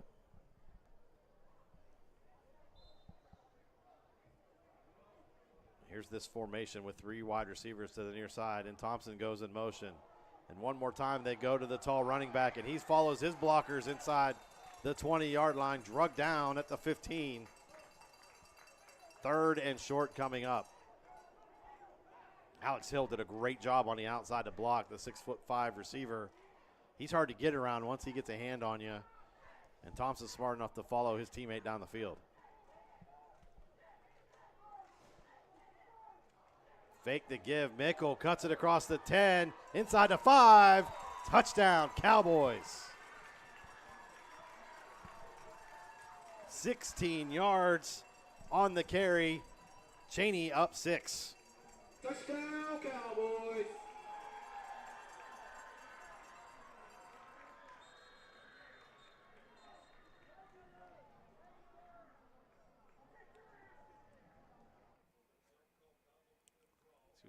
Time. Coca, lots of time to throw. Pass, caught by. Canfield's numbers are really hard to see on those jerseys. Yes, looks like that was Dovich on the catch there, Jake Dovich. And it brings it up to manageable, semi-manageable 3rd and 12. Ball just in Cardinal Mooney territory, so we might see a 2-down scenario here possibly if they can pick up a few yards. Yeah, I would say pick up, 7 or 8 yards. That'd go 2 down. Oh, nice screen. Panunzio up the middle for a big gain, and looks like he's going to take it all the way. He's down to the 5, touchdown Canfield. Joey Panunzio with another big play. Caught Cardinal Mooney's linebackers kind of just creeping up there in the front and caught him in a bit of a blitz or some kind of pressure, and just had the right play dialed up at the right time, and with a guy like Panunzio who's as fast as he is, you see what could happen. Yeah, he's just a playmaker, both sides of the ball. And, they had a nice screen play like that against West Branch. Just completely caught them off guard, too. And, great play call there by Mike Snyder. Excellent call. Yeah, sometimes you just catch the other team doing something you need them to do at the right moment, and that's what happens. But it's also a product of being successful on offense and getting defenses to get a little itchy to stop plays, and then you can bust a play like that. Yeah, you kind of get them. I don't want to say like lulled to sleep, but you kind of get them in that thing of all right, we're looking for Coco, we're looking for the jet sweep, and then next thing you know, all of a sudden it's screenplay. Yeah. Great call. The line did a great job. DJ Erickson up there, a couple of the big boys. Again, Daniel Seaman. The answer. Okay, it is 1st and 10. I know it's first down, Sean, because it's the first play of the drive. Oh, goodness. How I messed that up 4 times the last possession. My apologies, but we are. Hand off to Brohl. Brohl gets about 4. They'll mark him down at the 41. 2.5 to play here in quarter number 3. And that's what the Dragons did well in the first half. Mainly that first quarter was run the ball, and 2nd and 5, so they'll give them 5 yards for Vinny Brohl. Coach Perry has to be happy with his offensive line and the work that they've been able to do to beat this defensive line of Ravenna and give them space. 2nd and 5, 2:08 to play in the quarter. Reynolds is in motion. Lehman's going to keep it himself. He'll run up, first down for the Red Dragons, and he gets about 7. He gets 2. Skipped it down there, huh? 2 minutes and 45 seconds in the 3rd quarter. Marlington Dukes knocking on the door. If you think Tom Brady is the GOAT, shoot me a text. If you think Patrick Mahomes is the GOAT, shoot Cam Carson a text. Let's hear what your guys' thoughts are, and it's definitely not Patrick Mahomes. He's a good quarterback. Wildcat. Evidence bounces it to the tries to get to the edge. Met at the goal line. And his own teammate tackles him into the end zone there. And they are going to give him a touchdown. Let's see. Is that number 12? It looked like. So player down after Evanich finds the end zone for Marlington. After a couple tries and being stuffed at the goal line, Marlington finally finds pay dirt to take a 20-13 lead over the Hound Tigers. There is a player down. As they tend to him, we will take a quick break. You're not waiting to see what the world has in store for you. It's more about what you have in store for the world. All you need is the opportunity. All you need are the resources of a large university and the advantages of a personalized academic setting where you can experience new worlds in the arts. Time the official made it down there, he said it was a great catch. Rutledge going to try to get the two-point conversion. He's going to give the Bulldogs of East Palestine their first lead of the game. And they're blowing some horns on that side of the field right now as the Bulldog fans have something to be excited about here in Bridgeport. We'll come right back as East Palestine is going to kick off here in this third quarter. Hi, I'm Colin Chupa. And I'm Kelsey Clem from K-Squared Marketing. Our boutique marketing firm specializes in media planning and buying, public relations, event marketing strategies, and strategic sponsorships. We can integrate our services with your existing game plan, or we can be your entire marketing team. Your goals, our game plan. Let's win together. Call K-Squared Marketing at 330-623-2730 or visit ksquared.marketing to learn more. All right, wow. That was Snyder, I got to give him credit, calling a great game. Coach Ignazio doing an excellent job on the defense. Really it's been, Mooney's moved the ball a little bit, but they just had that one big play that caught us off guard, and we'll see what happens here in the fourth quarter. I don't in the third and fourth quarter here, the rest of the third. I would give this guy the ball every play. I just like watching him run, man. Well, there you go again. Just a simple zone play. That's some 6 or 7 yards. And once he gets to that second level, you better be ready because you're right. You're just all knees and elbows coming at you fast too. Yeah, I mean he's not a super tall back, but he gets low, puts them shoulder pads down, and man, big yards here, and looks like he might. Holy cats! Got all kind of running room, and that's a touch. Yep. And there you go again. He just lowered his shoulder and let his momentum take him in from that. That was. I'll tell you what, that was a big hit there brought up by the quarterback, Enzo Coca, to try to keep him out of the end zone. But, man, Lake gets ahead of steam. Boy, and he can shift gears once he gets to. Get that 2-possession lead back.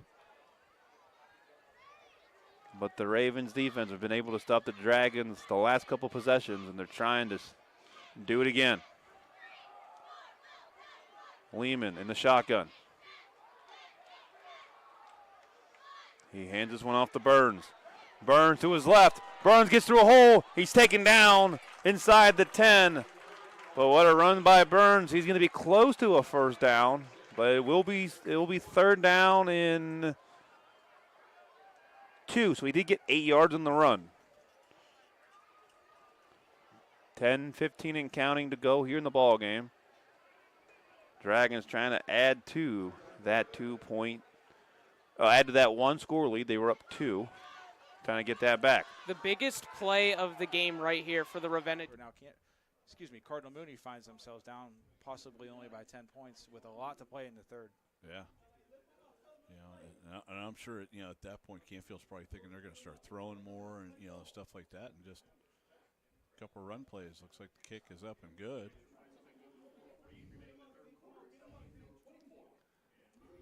And brings the score to Canfield 24, Cardinal Mooney 14 with 4:48 left in the half.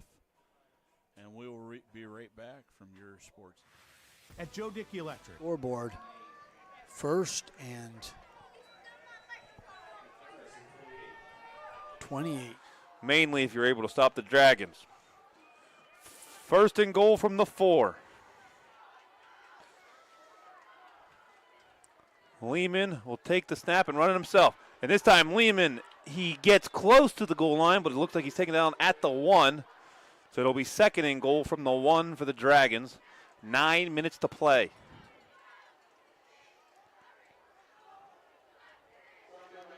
Almost looked identical, the same play that they got on the first down on the previous play. Just letting Lehman take it himself, make some magic on the ground game. And the ground game is working for the Dragons tonight. Not much passing, but there hasn't been much passing on either side. I mean, the game started at 7. It hasn't been 2 hours, and this game's almost over. Lehman from the shotgun. Lehman gives it to Brohl. Brohl to his left. Brohl is into the end zone. Touchdown Dragons, a 1-yard touchdown run for Vinny Brohl, his 2nd of the night, with 8:25 to go in the ball game actually. So it'll be 19-7, Niles McKinley.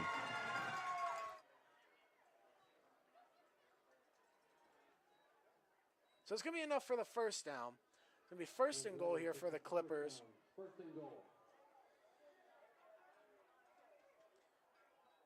4 minutes to go here in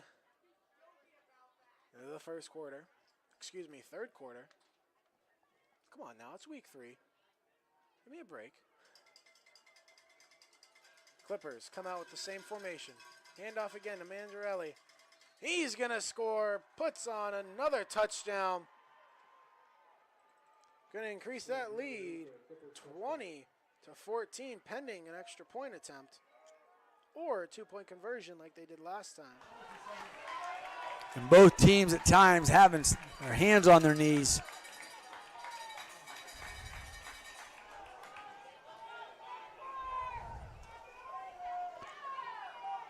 It's no longer the first quarter. We're in quarter number 3, ladies and gentlemen. Threet going to his left, looking to pass. Finds somebody there. He catches the ball. An unbelievable throw and catch. And he's going to get a Bridgeport first down. Or is he? Everybody was signaling it. Where they're putting the ball. Let's find out. Oh, they're going to call for a measurement, maybe? Looking at both sidelines. Coach, here comes Jackson Robb back in the game. Coach's huddle. And they're going to say no. Measurement it is. All right, we'll be right back. We'll catch what that measurement is. Pummeled the Toledo Whitmer Panthers 32-7 last week. Kinsey rolls to his right. Pressure coming, has to get rid of it. And he just does in time. A flag coming from the defensive backside. Coming from the secondary, and a hold motion is being called from that, and that's going to go against the Crusaders.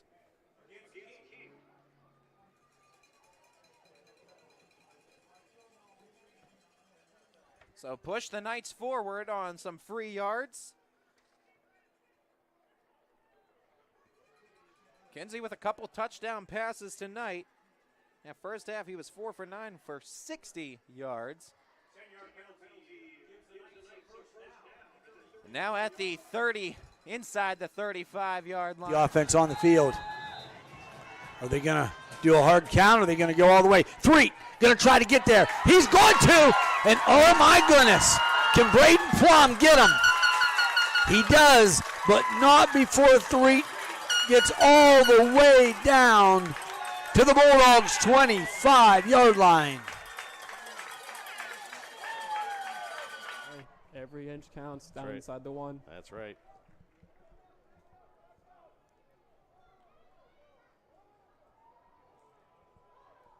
That's a great answer by Boardman on this drive. Yes. After letting 14 unanswered points go by. Yep. Butto under center. Keeps it himself. Crosses the goal line. Touchdown, Spartans. Butto with the hat trick. Third touchdown of the night. Brings the Spartans back within one.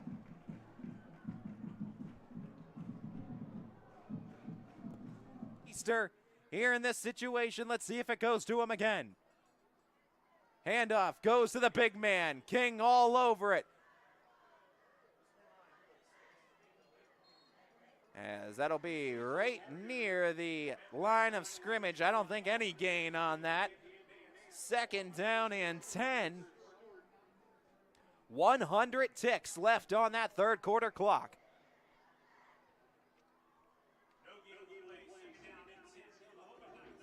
Hoping to make some substitutions here as Kinsey. And the Knights going to spread things out a little bit. 3 receivers out wide to the left. 1 to the short side of the field to the right. 4 set. Henry on the left tip of Kinsey. Sitting shotgun, taking the snap, rolling to his left. Firing on the move down the field and incomplete. Inside the 10, it was intended for Falkenstein. Things will keep moving. 3:25 left in the third. East Palestine with a 22-21 lead in a barn burner between Bulldogs.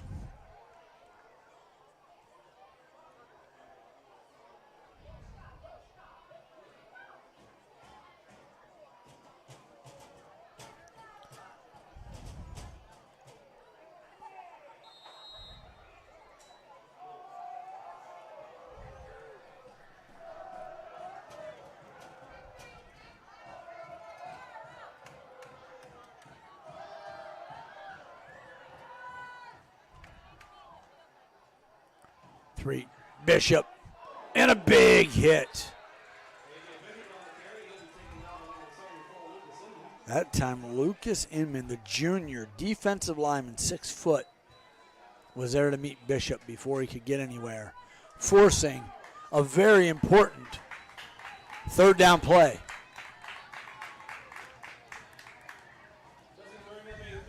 Set. Henry on the left tip of Kinsey.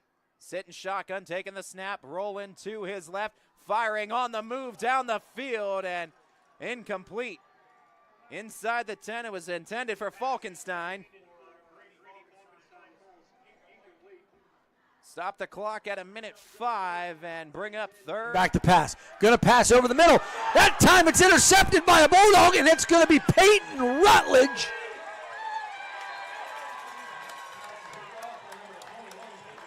Flag down on the play, but not until Jackson Callaway that came back in the second quarter. Knights have just really struggled to get much going and just capping these drives for scores, and that came back at 5:14 in the second. Last few drives for Hoban have all stalled out despite them being able to move the chains a decent bit. This one over the top. That one hauled in. Peyton Cook. His second of the game. What a grab. Coverage all over him. But tonight, it doesn't matter.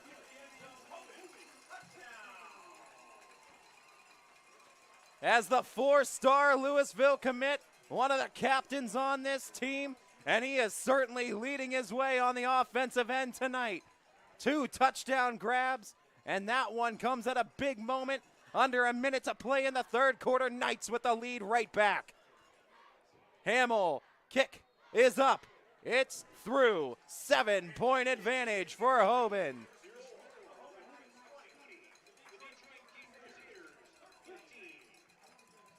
Defense was all over him, just got the step on him, and what a dime thrown by Kinsey. His third touchdown toss of the night. Second grabbed by Peyton Cook as he continues to lead the way on the offensive end. As we will take a real quick break. Knights on top 20-13. 59 seconds left in the third. he's the one with the interception. So he made a great play, then not sure exactly what happened. Hopefully they're getting some care from the trainers over there. East Palestine throws a little slant.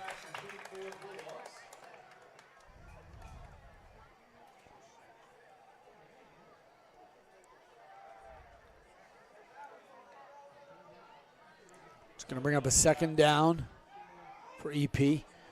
1:53 here in the third quarter. We got a tight one. 22-21.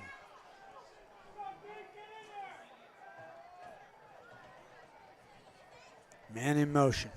Clark Rutledge. Going to hand it to Snell. Snell looking to go up the middle. Making his presence felt.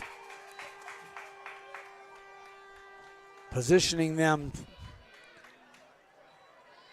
about the 28-yard line. 3rd and 3. Big play here. You have another man down. Boy, we've had to force another long field for King. 54 seconds left in this third. As Andrew Knight takes the field again with his Crusaders. He has been something special tonight in his way of extending plays, making something out of. Earlier, there's those great blockers coming in clutch again. Todd White that time with the great block. Just unselfish play by this Cheney team right now. I mean, they're playing tremendously great as a team right now, are the Cowboys. Yeah, they're spreading the love around to everybody. No doubt about it. That stops the clock with 3:15 to go. And another first down.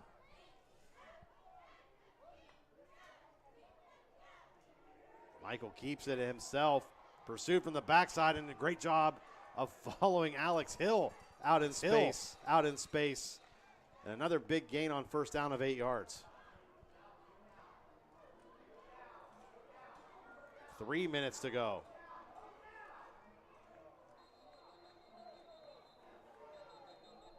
We have a timeout here. We have a player down on the field.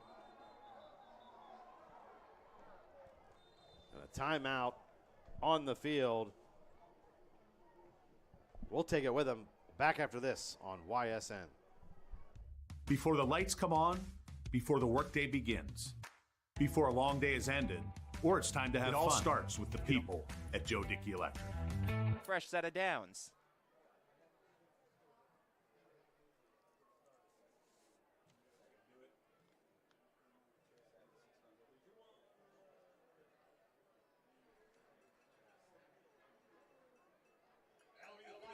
As the time expires here in the third quarter, and we're heading to the fourth. A one-score game here from Dowd Field as the Crusaders trail it by a touchdown with possession when we get back. Start of the fourth quarter. Ty Bartell, your sports network.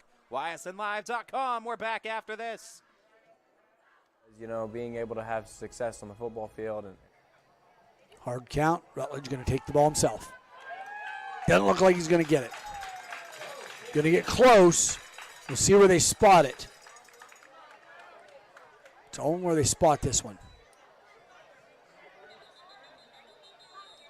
And we have another man down. Wow. The cramps, the hard hitting, the wear and tear, the third quarter. It's having an effect on this EP team at this point. Hate to say it. Hate to see it. Tazell White had the first down, put the ball on the turf, and Boardman will take over at the 20-yard line.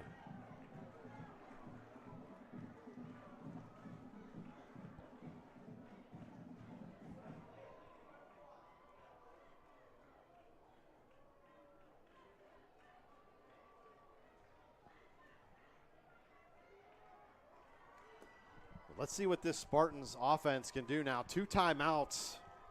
With 2:31 remaining in the game. This is going to be very interesting right here. We may see some play calls we haven't seen yet so far tonight. We may see overtime. You might never know. You never know. That's right. How conservative do you get here if you're Coach DJ Dota? And right away, we see a formation we haven't seen much tonight. Butta in the gun on 1st and 10. Ball hits the turf as he dives on it and avoids disaster.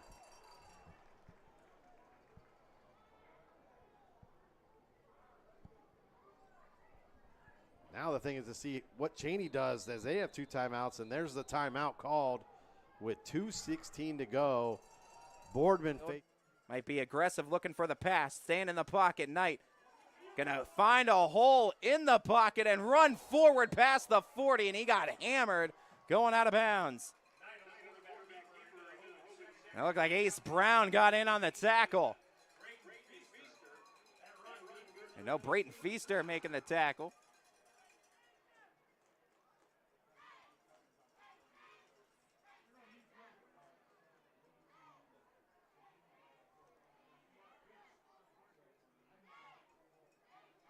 Fresh set of downs. Crusaders trailing by a touchdown. 4 receivers set, 2 each way. Knight pressured, able to get the screen pass off. Flag comes in off the completion and tackled down after a modest gain, as that was number 4, Bobby Christian, I believe, on the grab.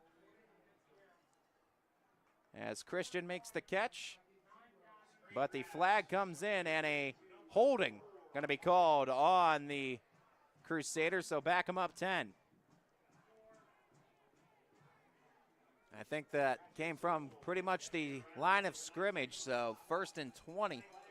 Going to be the setup situation here for the Crusaders. Penalties have been an issue for King here in tonight's contest, as that last drive, a big example of that, where they were at least in field goal position, it felt like, and pushed themselves back multiple yards, but they were able to make something out of nothing. But you don't want to have your quarterback convert 3rd and 27, 3rd and 30s if you don't have to. But he has been able to. King gets loose again. That tackle came from behind, though, as the Knights able to put a cap on him after a gain of about 3 to 4. Ace Brown has done a great job of finding Andrew Knight several times tonight. 10.5 to go, 4th quarter of play.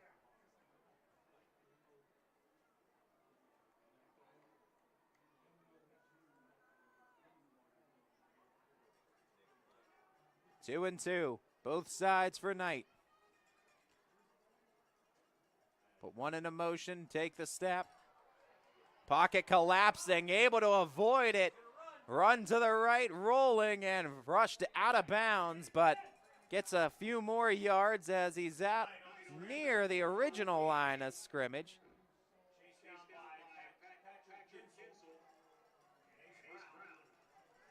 Patrick Kinzel and Ace Brown were on the pursuit. Ball's going to bounce at the 39. Comes to rest at the 41, where the Cowboys will take over. 1st and 10 with a great opportunity. 1:58 to go here in the 4th quarter with 1 timeout.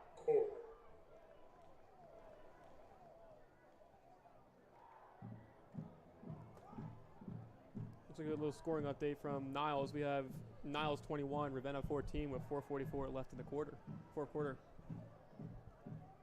West Branch on their way to a victory, 48-6 over Struthers. Still 6 minutes to go in the 3rd quarter. That game's taking a little bit longer than expected. Yeah. 1st and 10, Cowboys. At the 40. Thompson in motion, he gets the pass. He puts the ball on the turf, and it bounces right back up to him. Man, have we seen something here in the last 2 minutes of this game with the ball hitting the turf. Every team's had their fair share of it tonight. Especially here late in this 4th quarter. Yes, that's that for ball sure. thrown a little bit behind Thompson. I think that threw him off from the start. And Cheney wants to see if the referees come together and go for a miscatch or something. As the referee or the coach is signaling for a juggle catch. I think he clearly had possession. That's what I thought. Nielsen with a costly fumble. Let's see what kind of guts this Highland defense has. 9 minutes to go still. Game is not over. Back to Evanich here, we think? That's one. Gonna get booted, though. Bouncing a favorable way for Hoban towards the 30, and they'll pin him down there.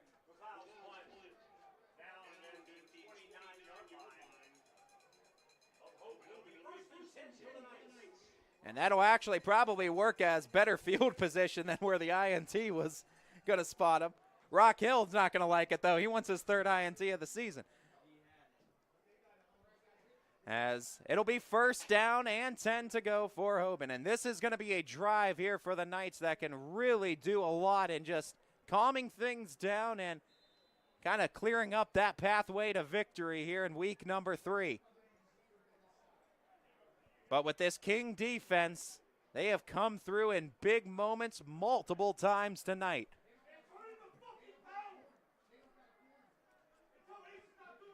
With 9:43 left to go in the fourth quarter. Knights going to have to check off on that sideline. Kinsey getting a change on the call. Switch Henry over to his right hip. Take the snap. He'll roll that way. Looking for some opening. As able. Yeah, you got 9 Howland Tiger hats at that football. Guy slow to get up for the Howland Tigers. And they're going to get him up. They're going to get him up. Gavin Swagger. Again, first game back, trying to get his legs underneath himself. So 3rd and 18 here, and the Howland fans are letting them hear it. See if we can get a quarters look here. I don't see the quarters. Oh, we're up top. We're on an island, boys, up top. Evanich and the Josh Jarvis. Okay, Josh Jarvis is going to take this one. Do they bring pressure to maybe try to get in the way and avoid the Roll shot? out away. And scrambling. Oh, and there's a flag down. Maybe a defensive holding, potentially. It looked like Evanich got held downfield there. On the right side of the 50 now. Quick pass attempt, and that one going nowhere as incomplete.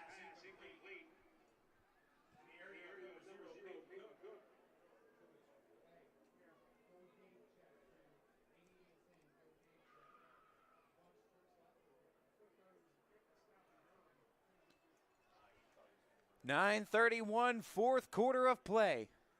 Ball on the 46-yard line of Hoban. Trying to cross it into the 50. Knights with a 20-13 lead. Second down and 10. Starting shotgun, Kinsey. Tailback is Henry. Handoff will go to him, and he is wrapped up immediately after it gets handed off. Jaden Wyndham that time on the tackle. Senior defensive back. Second time he's been able to have a big tackle for a loss like that. He just jumped it on a right timing. Bringing a little extra height, the 6'2" Carson Curry has now been brought onto the field by Hoban. Receiver out wide, far side of your field. In the fourth quarter, Howland trails Marlington by 6 with 9:30 left in the fourth quarter. Hubbard leads University Prep. Hey, welcome back to the Audible Call presented by the Athletics. Going to head back to Liberty. The Leopards shutout streak looks like it just ended. Boom. Touchdown. Hey, live on the Audible Call. Live on the Audible Call. You see that JFK finally gets on the board, cuts it to a 2-score game in the fourth, but that is the first points the Leopards defense has given up this season. That took 2 games, 3 quarters, and X amount of minutes in the fourth before that would happen. Look at this, Mike. Another little switch. East Palestine, touchdown Bulldogs. Woo. That's going to put them up. Could go up 9. I wonder if JFK is going to go for 2. Looks like they may have already. We switched and missed it. That's all right. It's okay. We got a touchdown from the Bulldogs, Anthony. 21-8. 21-8. So some good games coming down to the wire. Boardman and Mooney. That one's a good one. We have some finals. Yeah, we do have a few finals in the books.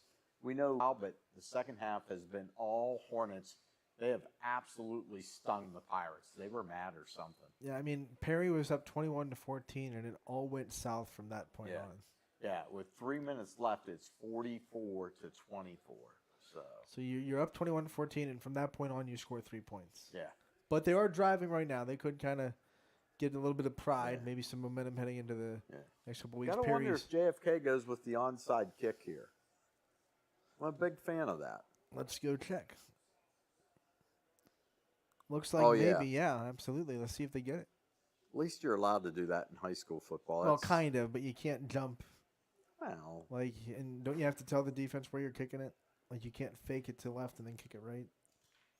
Well, that's part of the game. I think there are a couple of things in high school football that you're not allowed to do that you can in the other.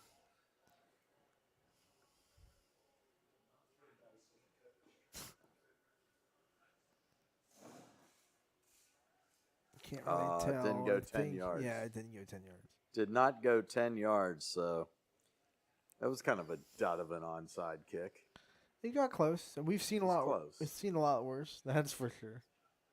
You cannot take the opposing player and throw him at the ball either. No. That is not allowed. But you should This be. is not rugby. My strategy for an onside kick would just be kick it as hard as possible at the other team and hope it goes off of them. So like just drill the guy right in front of you. You're using the one from the replacements. You're looking Yeah. for the guy that's all googly eyed. Yeah. I get that. So,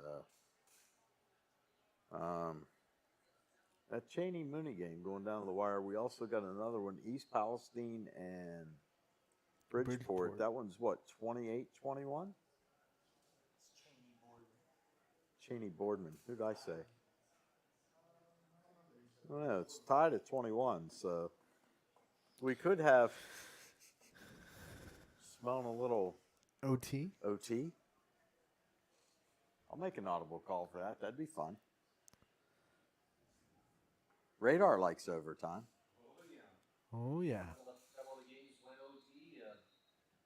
Nobody week. Who knows? We may have another one or two before this night is over.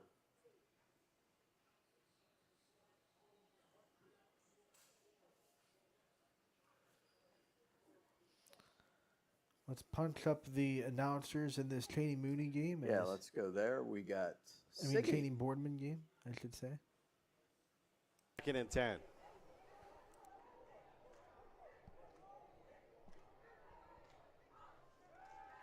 Otto looks, throws it backwards. Oh, no. Ill-advised, through a defender's hands. And that's going to cost Boardman big time right now, as we're destined for overtime at this point.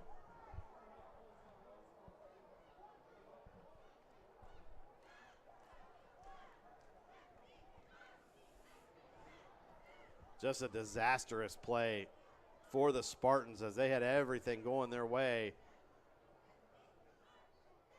Trying to eventually get a field goal try as Butto, pressured, ends up throwing it backwards, and it's going to cost Boardman in a big way. Just 4 seconds remaining.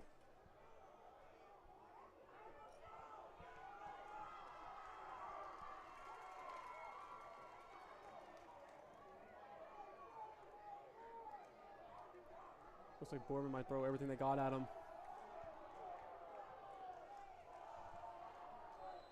As they wind the clock, Butto doesn't know the clock's running, and they're not going to get a playoff.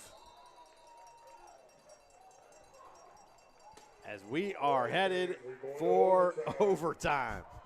Tied at 21. We'll be back to Ray Stadium after this on YSN.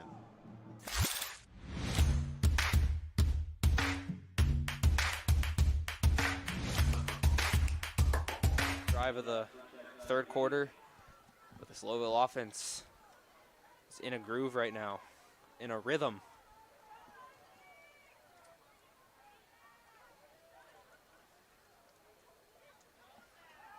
Will Rich will throw it. He throws over the top and incomplete, and a flag is thrown. It'll be pass interference on Elijah Harper. The Viking crowd not happy with that call. I mean, I don't know if that was a good call by the refs there. It's hard to tell, obviously, but obviously you hear the Viking crowd not happy at all, some of these fans. You see the refs talking about it.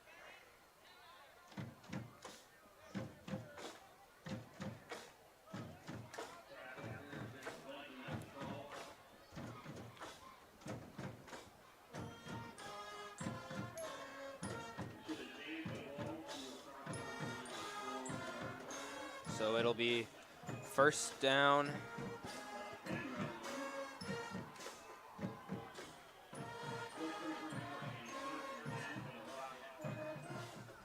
It'll be first down from the Rockets from the 10-yard line. Touchdown here and a 2-point conversion, and we would be tied.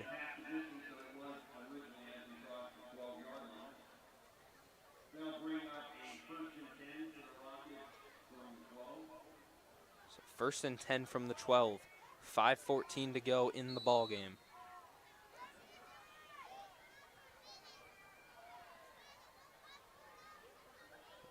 Handoff up the middle into the end zone. Touchdown Rockets. Caden Primos. The Rockets are making it a game. And it is 15-13. And a 2-point conversion away from a tie game.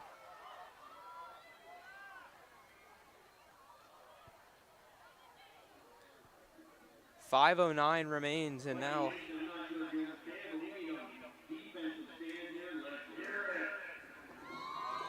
Viking Nation getting on their feet. This is a big play in this game. 2-point conversion to tie.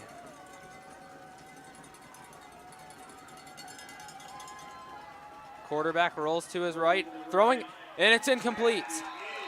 The Viking defense stands strong, and they have the lead 15-13. 5:09 to go. We will step aside and we'll have the finishing moments of this game when we come back. From Gia's to Giangelo's, we sure have grown over the years, but what hasn't changed is our appreciation. Position. Uh-oh. Wow. It was going to be to 3. And Schnell in the backfield throws down Bishop, and the crowd is angry.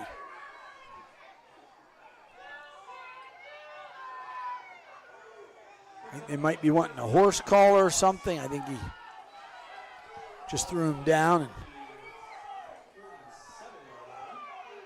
frustrating this Bridgeport crowd over here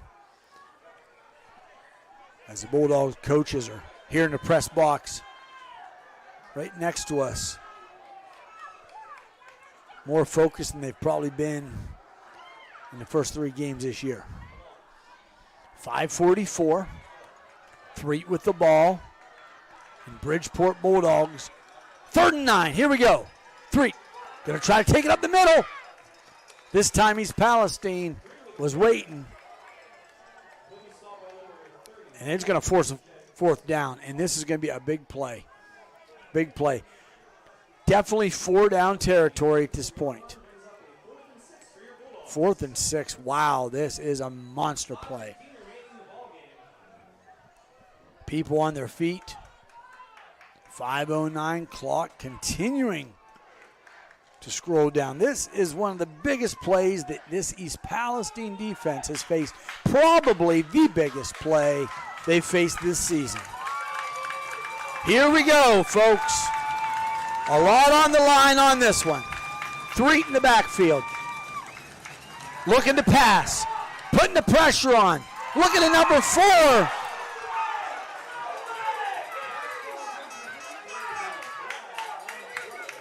Let's see what happens. He dropped the ball, but there's a flag down. Personal foul. Unnecessary roughness, roughing the passer on East Palestine. Just when. With the ball. Up the middle as he bulls his way into the pile, and they'll mark him down at the 7.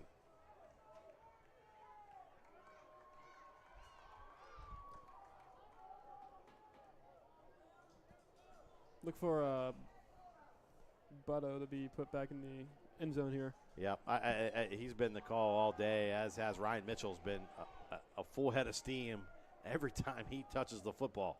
Butto with 3 touchdowns this game. The down marker is down on the field, and I believe it's only 2nd down, if I'm correct.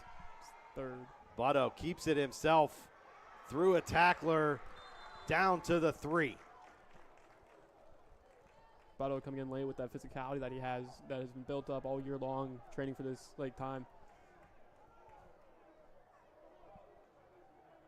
Let's put Boardman back on the board.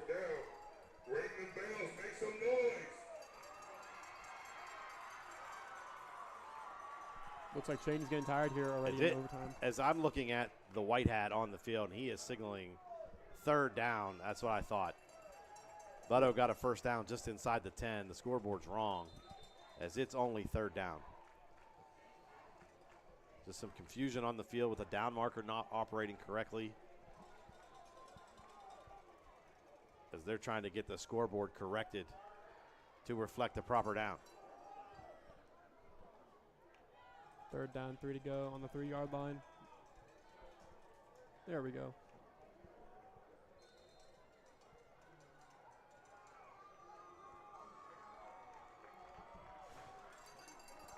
Butto under center. Butto under center. Motion man is Smith. Butto finds a hole. Touchdown, Spartans.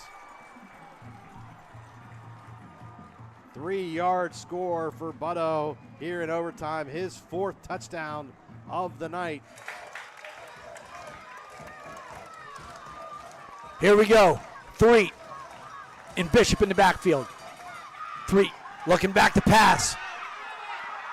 Schnell put the pressure on him. Almost threw it. And Peyton Rutledge almost caught it. So that's going to force a huge 4th down. That will stop the clock because it was an incomplete pass. It's the Bridgeport Bulldogs. One last chance. It's going to be tough to get the ball back if they can't convert on this 4th. Timeout. East Palestine. Coach Dempster wants to talk it over, make sure he has the right defensive scheme going in to this 4th down play with 3:03 remaining. We're going to go to a quick commercial. We'll be back. Don't go anywhere as we finish this huge game here in Bridgeport.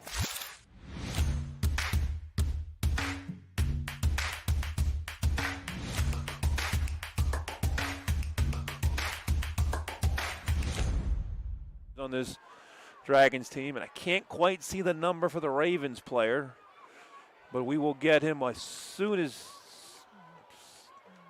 I can see his number. The ref are explaining the overtime rules. Again, it's just like college. It'll say quarter number 5, and it looks like, let's see here.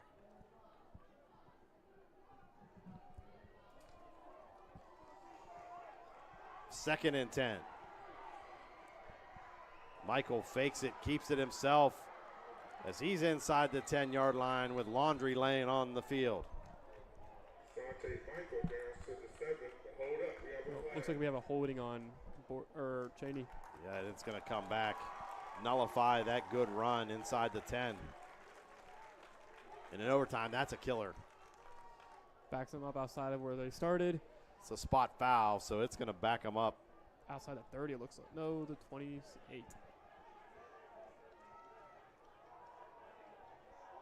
So 2nd down and 18 now for Cheney.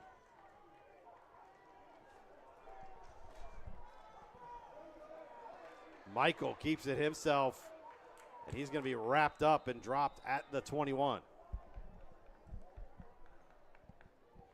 Thought Boardman would have gotten an off or a too many minutes on the field play. It's either going to be what's going to happen. Who caught it?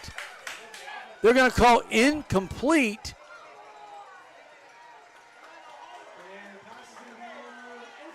So with that incomplete, the incompletion is going to be East Palestine's ball. What a play. Couldn't tell what happened. It looked like both people may have come down with it, and the referee came in to call it incomplete. What a play by this East Palestine defense. They were stout the entire drive. Although Bridgeport was driving, they stopped them numerous times. One time a penalty gave them the first down. 2:54 remaining. The game is not over yet. A lot can happen in 2 minutes and 54 seconds on a football field. Just bounce back from a rough week 2. Yeah, absolutely. That's a good win. Take that momentum into league play right there. There's still some confusion down on the field right now as Coach Doda not happy as they seem to have nullified the holding call. Was there offsetting penalties There's probably? some confusion going on right now. Actually, it's not the holding call. We actually played a play since.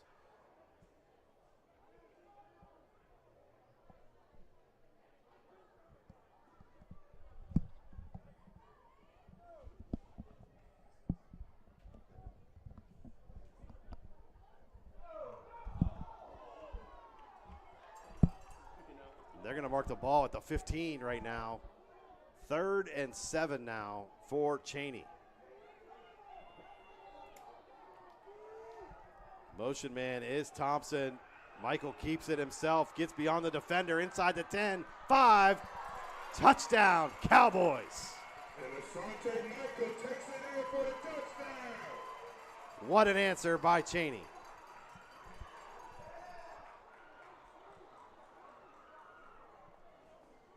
After some confusion on the field, the Cowboys answer it with the 15-yard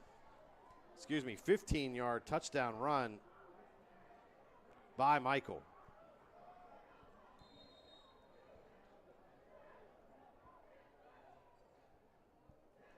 And a crucial point after attempt coming up. Victor DiMarzio slow coming off the field.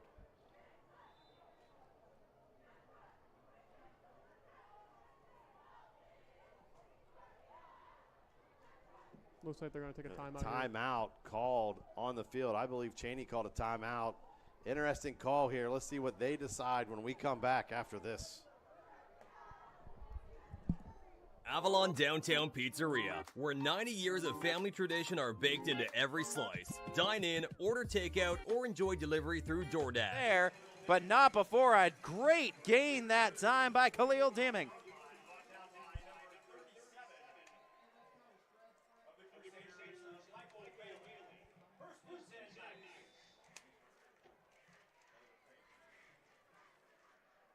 And some more cramping on the field here. Knights will have 1st and 10 from the 45-yard line, their own. As we got 3 minutes and 17 seconds remaining in this ball game. Knights trail it 21-20. The touchdown and 2-point conversion by the Crusaders has them up for their first time since the opening quarter. Andrew Knight has been special tonight, to say the least. We want to talk about opportunities created, making something out of nothing. 3rd down conversions from 3rd and 25, 3rd and 27, and 3rd and 36 tonight. Situations that most teams would look at and say are almost death penalties for an offensive drive. Knight looks at him as a challenge, as he's risen to that challenge time and time again. And right now he has his team sitting 3 minutes and 17 seconds away from handing Hoban their 2nd loss of the season.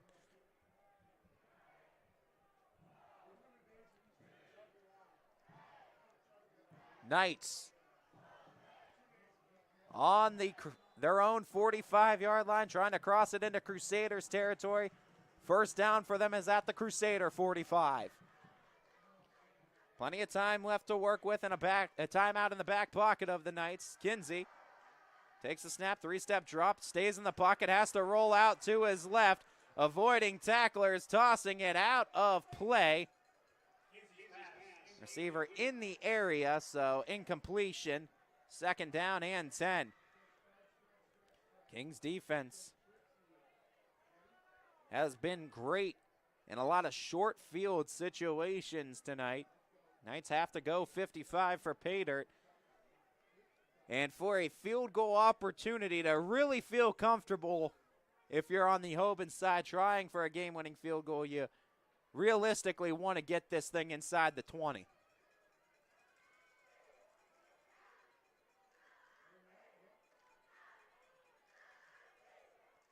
Three receivers to the left, one to the short side to the right. They'll hand it off, and the shoelace tackle holding Henry down to the ground. It'll stop that tackle, or stop that from being a gain, as that tackle for loss backs him up a yard. 3rd and 11 here. Knights do not have timeouts to give if they are to turn this ball back over to the Crusaders here. 2:35 left in the game. 3rd and 11. Two receivers each way. Kinsey takes the snap, looking to pass. Finds a receiver, Callaway, down the line, who dives forward to secure the first. What a big first down grab, Jackson Callaway. And a nice find by Kinsey. They were set up on that hash mark, and they had decided to go to the short side of the field. Rock Hill in as a receiver now. Out short side of the field to the right. Three receivers set up to the left. Kinsey stays shotgun. Takes the snap, rolls to the left.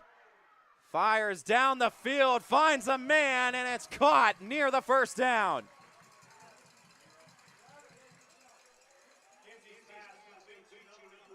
And that was Grady Falcons. They come up big when they need to. Absolutely.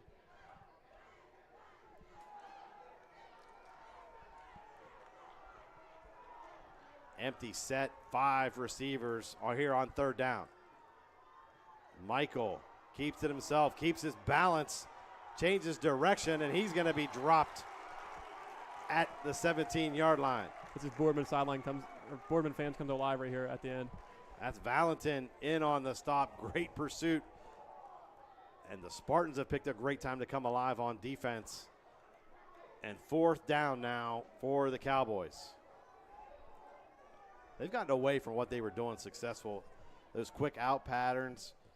You know, we haven't seen White touch the ball, Tizell White, in either overtime so far. I feel like they would get him back in right here. They have not touched him at all since in the regulation, and I feel. So where they're placing it is going to be at the 20. And now if you're Tim Tyrrell, you can work this into field goal range, keep it on the ground, look for the touchdown. Decision time for the Knights on how they want to go about this next 92 seconds. Off the 4 receiver set, shotgun pressure coming in. Kinsey taken down at the 25. Big time sack that time, as that was number 88 for the Crusaders, and Jordan Eaton, the junior defensive lineman. 6'5", 235, a menace. 2nd and 15, 65 seconds to go, Knights football. They got 1 timeout left, trailing by a point. And a whistle going to be blown, and a false start, it looks like, going to be called. It looked like it came from the far side of the field.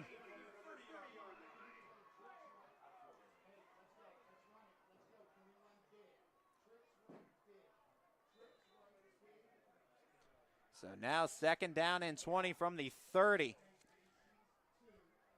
Clock stopped at 57 seconds. Knights with 1 timeout, Crusaders with 2. King up 21-20, Kinsey with the snap, 3-step drop, fires to the flat, finds Falkenstein there, and fighting forward towards the 25. He's pushed out there.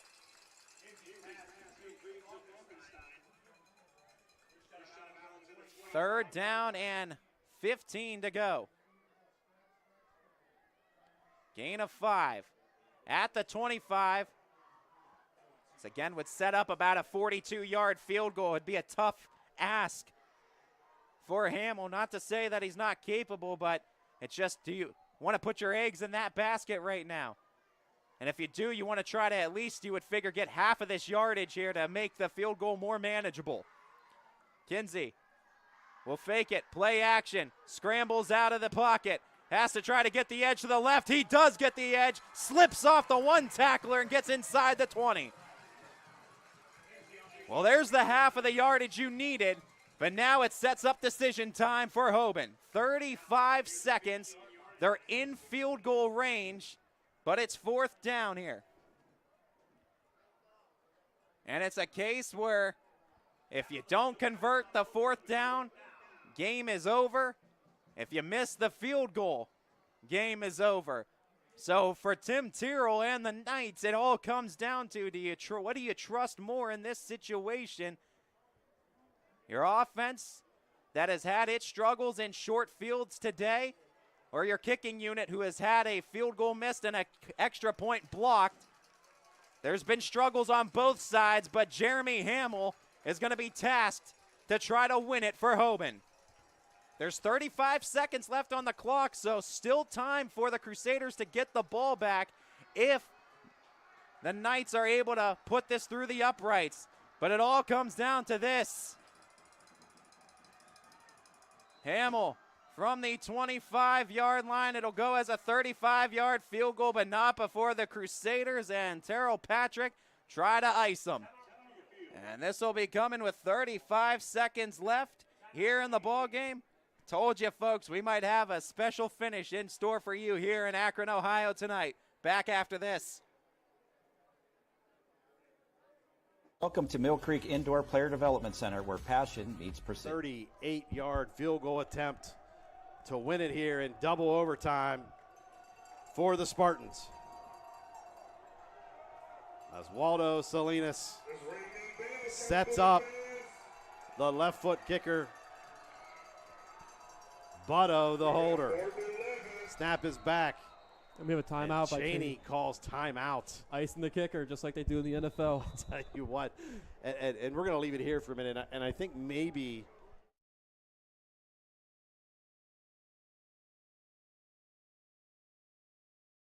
through, and the Knights have a 23-21 lead. Jeremy Hamill comes through in the clutch and punches it through the uprights from 35 yards out. Knights defense now needs to lock down the next 30 seconds. You're riding an emotional high right now. The 3-0 on the season. Ravenna, 12-yard touchdown late in the game, wins it for the Ravens 27-21 over Niles in overtime. Wow. Double overtime here, 38-yard attempt for the win by Oswaldo Salinas. Butto, the holder, good snap, good hold, kick is up, and it is no good. Wow. Wide right. We're going to 3rd overtime, ladies and gentlemen. And we are headed for triple overtime here at Rayen Stadium. We've seen it all. We'll see more when we come back. Want a new car? Yes. But have bad credit, no credit, negative equity, or bankruptcy? If you earn at least $500 a week, Ken Ganley Kia Boardman wants to say, yes, you're approved during our construction reduction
Down 0, regardless of your past.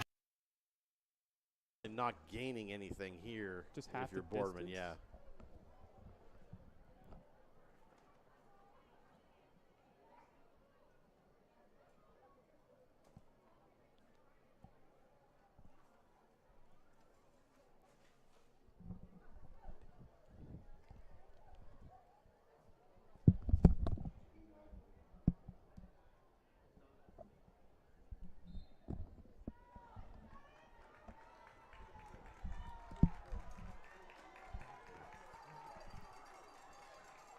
Butto under center looking for score number 5 as he lunges towards that goal line.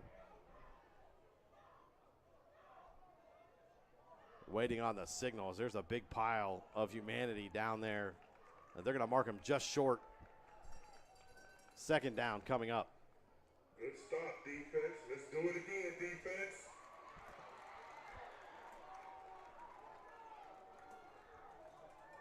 Look for Boardman to have a QB keeper right here. Yep, absolutely. As they're getting really close. Yep. Butto looking for the second effort. Score number 5 for Vince Butto. Puts the Spartans back up on top.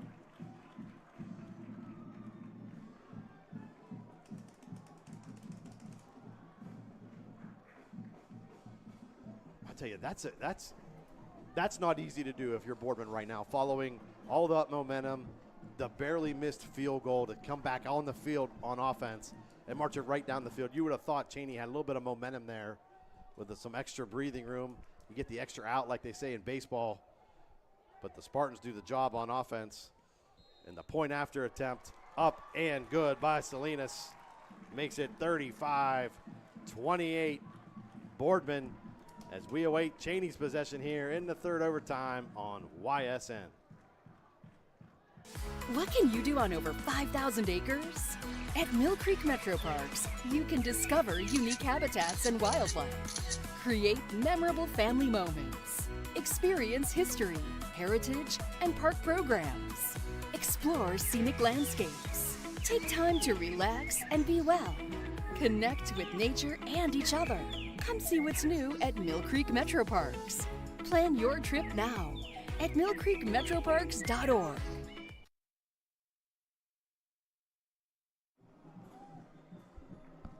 Second chance here for Cheney in the third overtime, down 35-28. Chris Ziegler, Patrick Bryan, and a marathon game tonight as each team is really not going down without a fight. That's for sure. Michael quickly to the flat. Thompson in with room, crosses the 20, inside the 15, down to the 14. This game basically just relies on stamina now. Like, who's got more stamina? Absolutely. You know, right there on play on first downs with the plays I was talking about to Zell White that we hadn't seen, getting Thompson back out in space, a play that was very successful for them in the second half. 2nd and 4 now for the Cowboys. That's Thompson in motion. Michael up the middle, going to be taken down at the 11. Would be really nice to see is you see both the Hill brothers put on the same side and get Tizell motioning out to that side, get the ball, and just both those brothers blocking, and you would have a key to success right No there. doubt, as they have not lined up on the same side all night long. Not at all. That's Tizell White in the slot. Michael looks to Alex White all by himself on the far side. Actually, that's Allen White. All right, we got Cowboys first down. Inside the 5-yard line is Cheney now looking to answer here in the third overtime. And we keep saying it, not going down without a fight. Michael keeps it himself. Pressured, still on his feet, cuts it back into the teeth of the defense, and he's going to be hit hard inside the 3, down to the 1-yard line. What a negative play to turn into a positive play right there. Great effort by the quarterback. A few times we've seen him under center here in the second half as he dives for the goal line.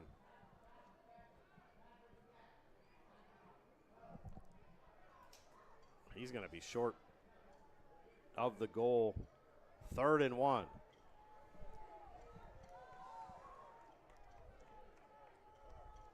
This stadium has got really quiet It here has, in third overtime. absolutely. Cheney's taking their time right now on this play call. You see Boardman starting to huff and puff when they have their hands on their hips now. Michael back in the gun with Thompson. The give to Thompson over the top for 6.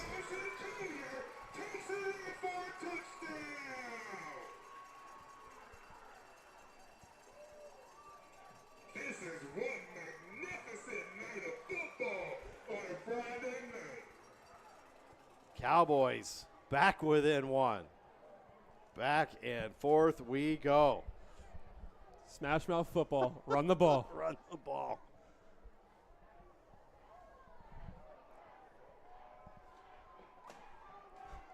Just when you think you see one team going to bend down to the other, they don't. And the Cowboys take a timeout. We'll take a timeout too. Catch our breath. Back to Cheney after this. Toyota of Warren, trusted to get you into your dream ride since 1996. And winner of Carfax's top-rated dealer award 6 years in a row. We've got great trucks, an experienced finance team, and the ease of Toyota Care's no-cost maintenance on all new Toyotas. Find yours with us today at Toyota of Warren. Check out Toyota of Warren's all-new website for online inventory with new models delivered daily. Set up financing or schedule service at toyotaofwarren.com. From Gia's to Giangelo's, we sure have grown over the years, but what hasn't changed is our appreciation for you. Thanks for choosing Giangelo's, and here's to many more years of great food and great times. Giangelo's. All right. And out of the timeout, it looks like Cheney's going to go for it. What do you think about this decision right here? It takes guts, and I admire it. Listen to the stadium erupt right now. Absolutely. The Cowboys going for 2 here, and the win in triple overtime. And DJ Dota is going to call timeout after he sees what they do, getting lined up. As we have another final coming out of Marlington. Highland 20, Marlington 38. So Marlington going into Howland, coming away with the victory. Week 3, teams are trying to set the tone for the rest of the season, as are these two teams. In a fantastic game.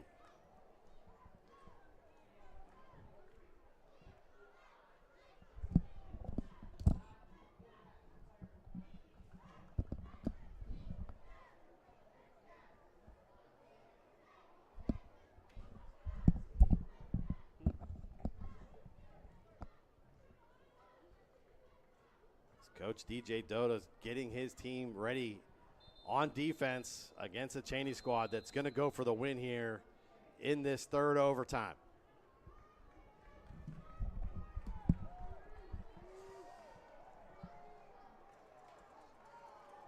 Here we go. Here we go. Asante Michael in at quarterback. Empty backfield. Thompson to his right as he walks his way to be the sidecar. That's Tizell White in motion. Thompson resets to his left. Michael fakes, throws, quick slant, and that ball falls to the turf, incomplete. And the Spartans are going to come away with win number 1 in dramatic fashion here over Cheney. What a game.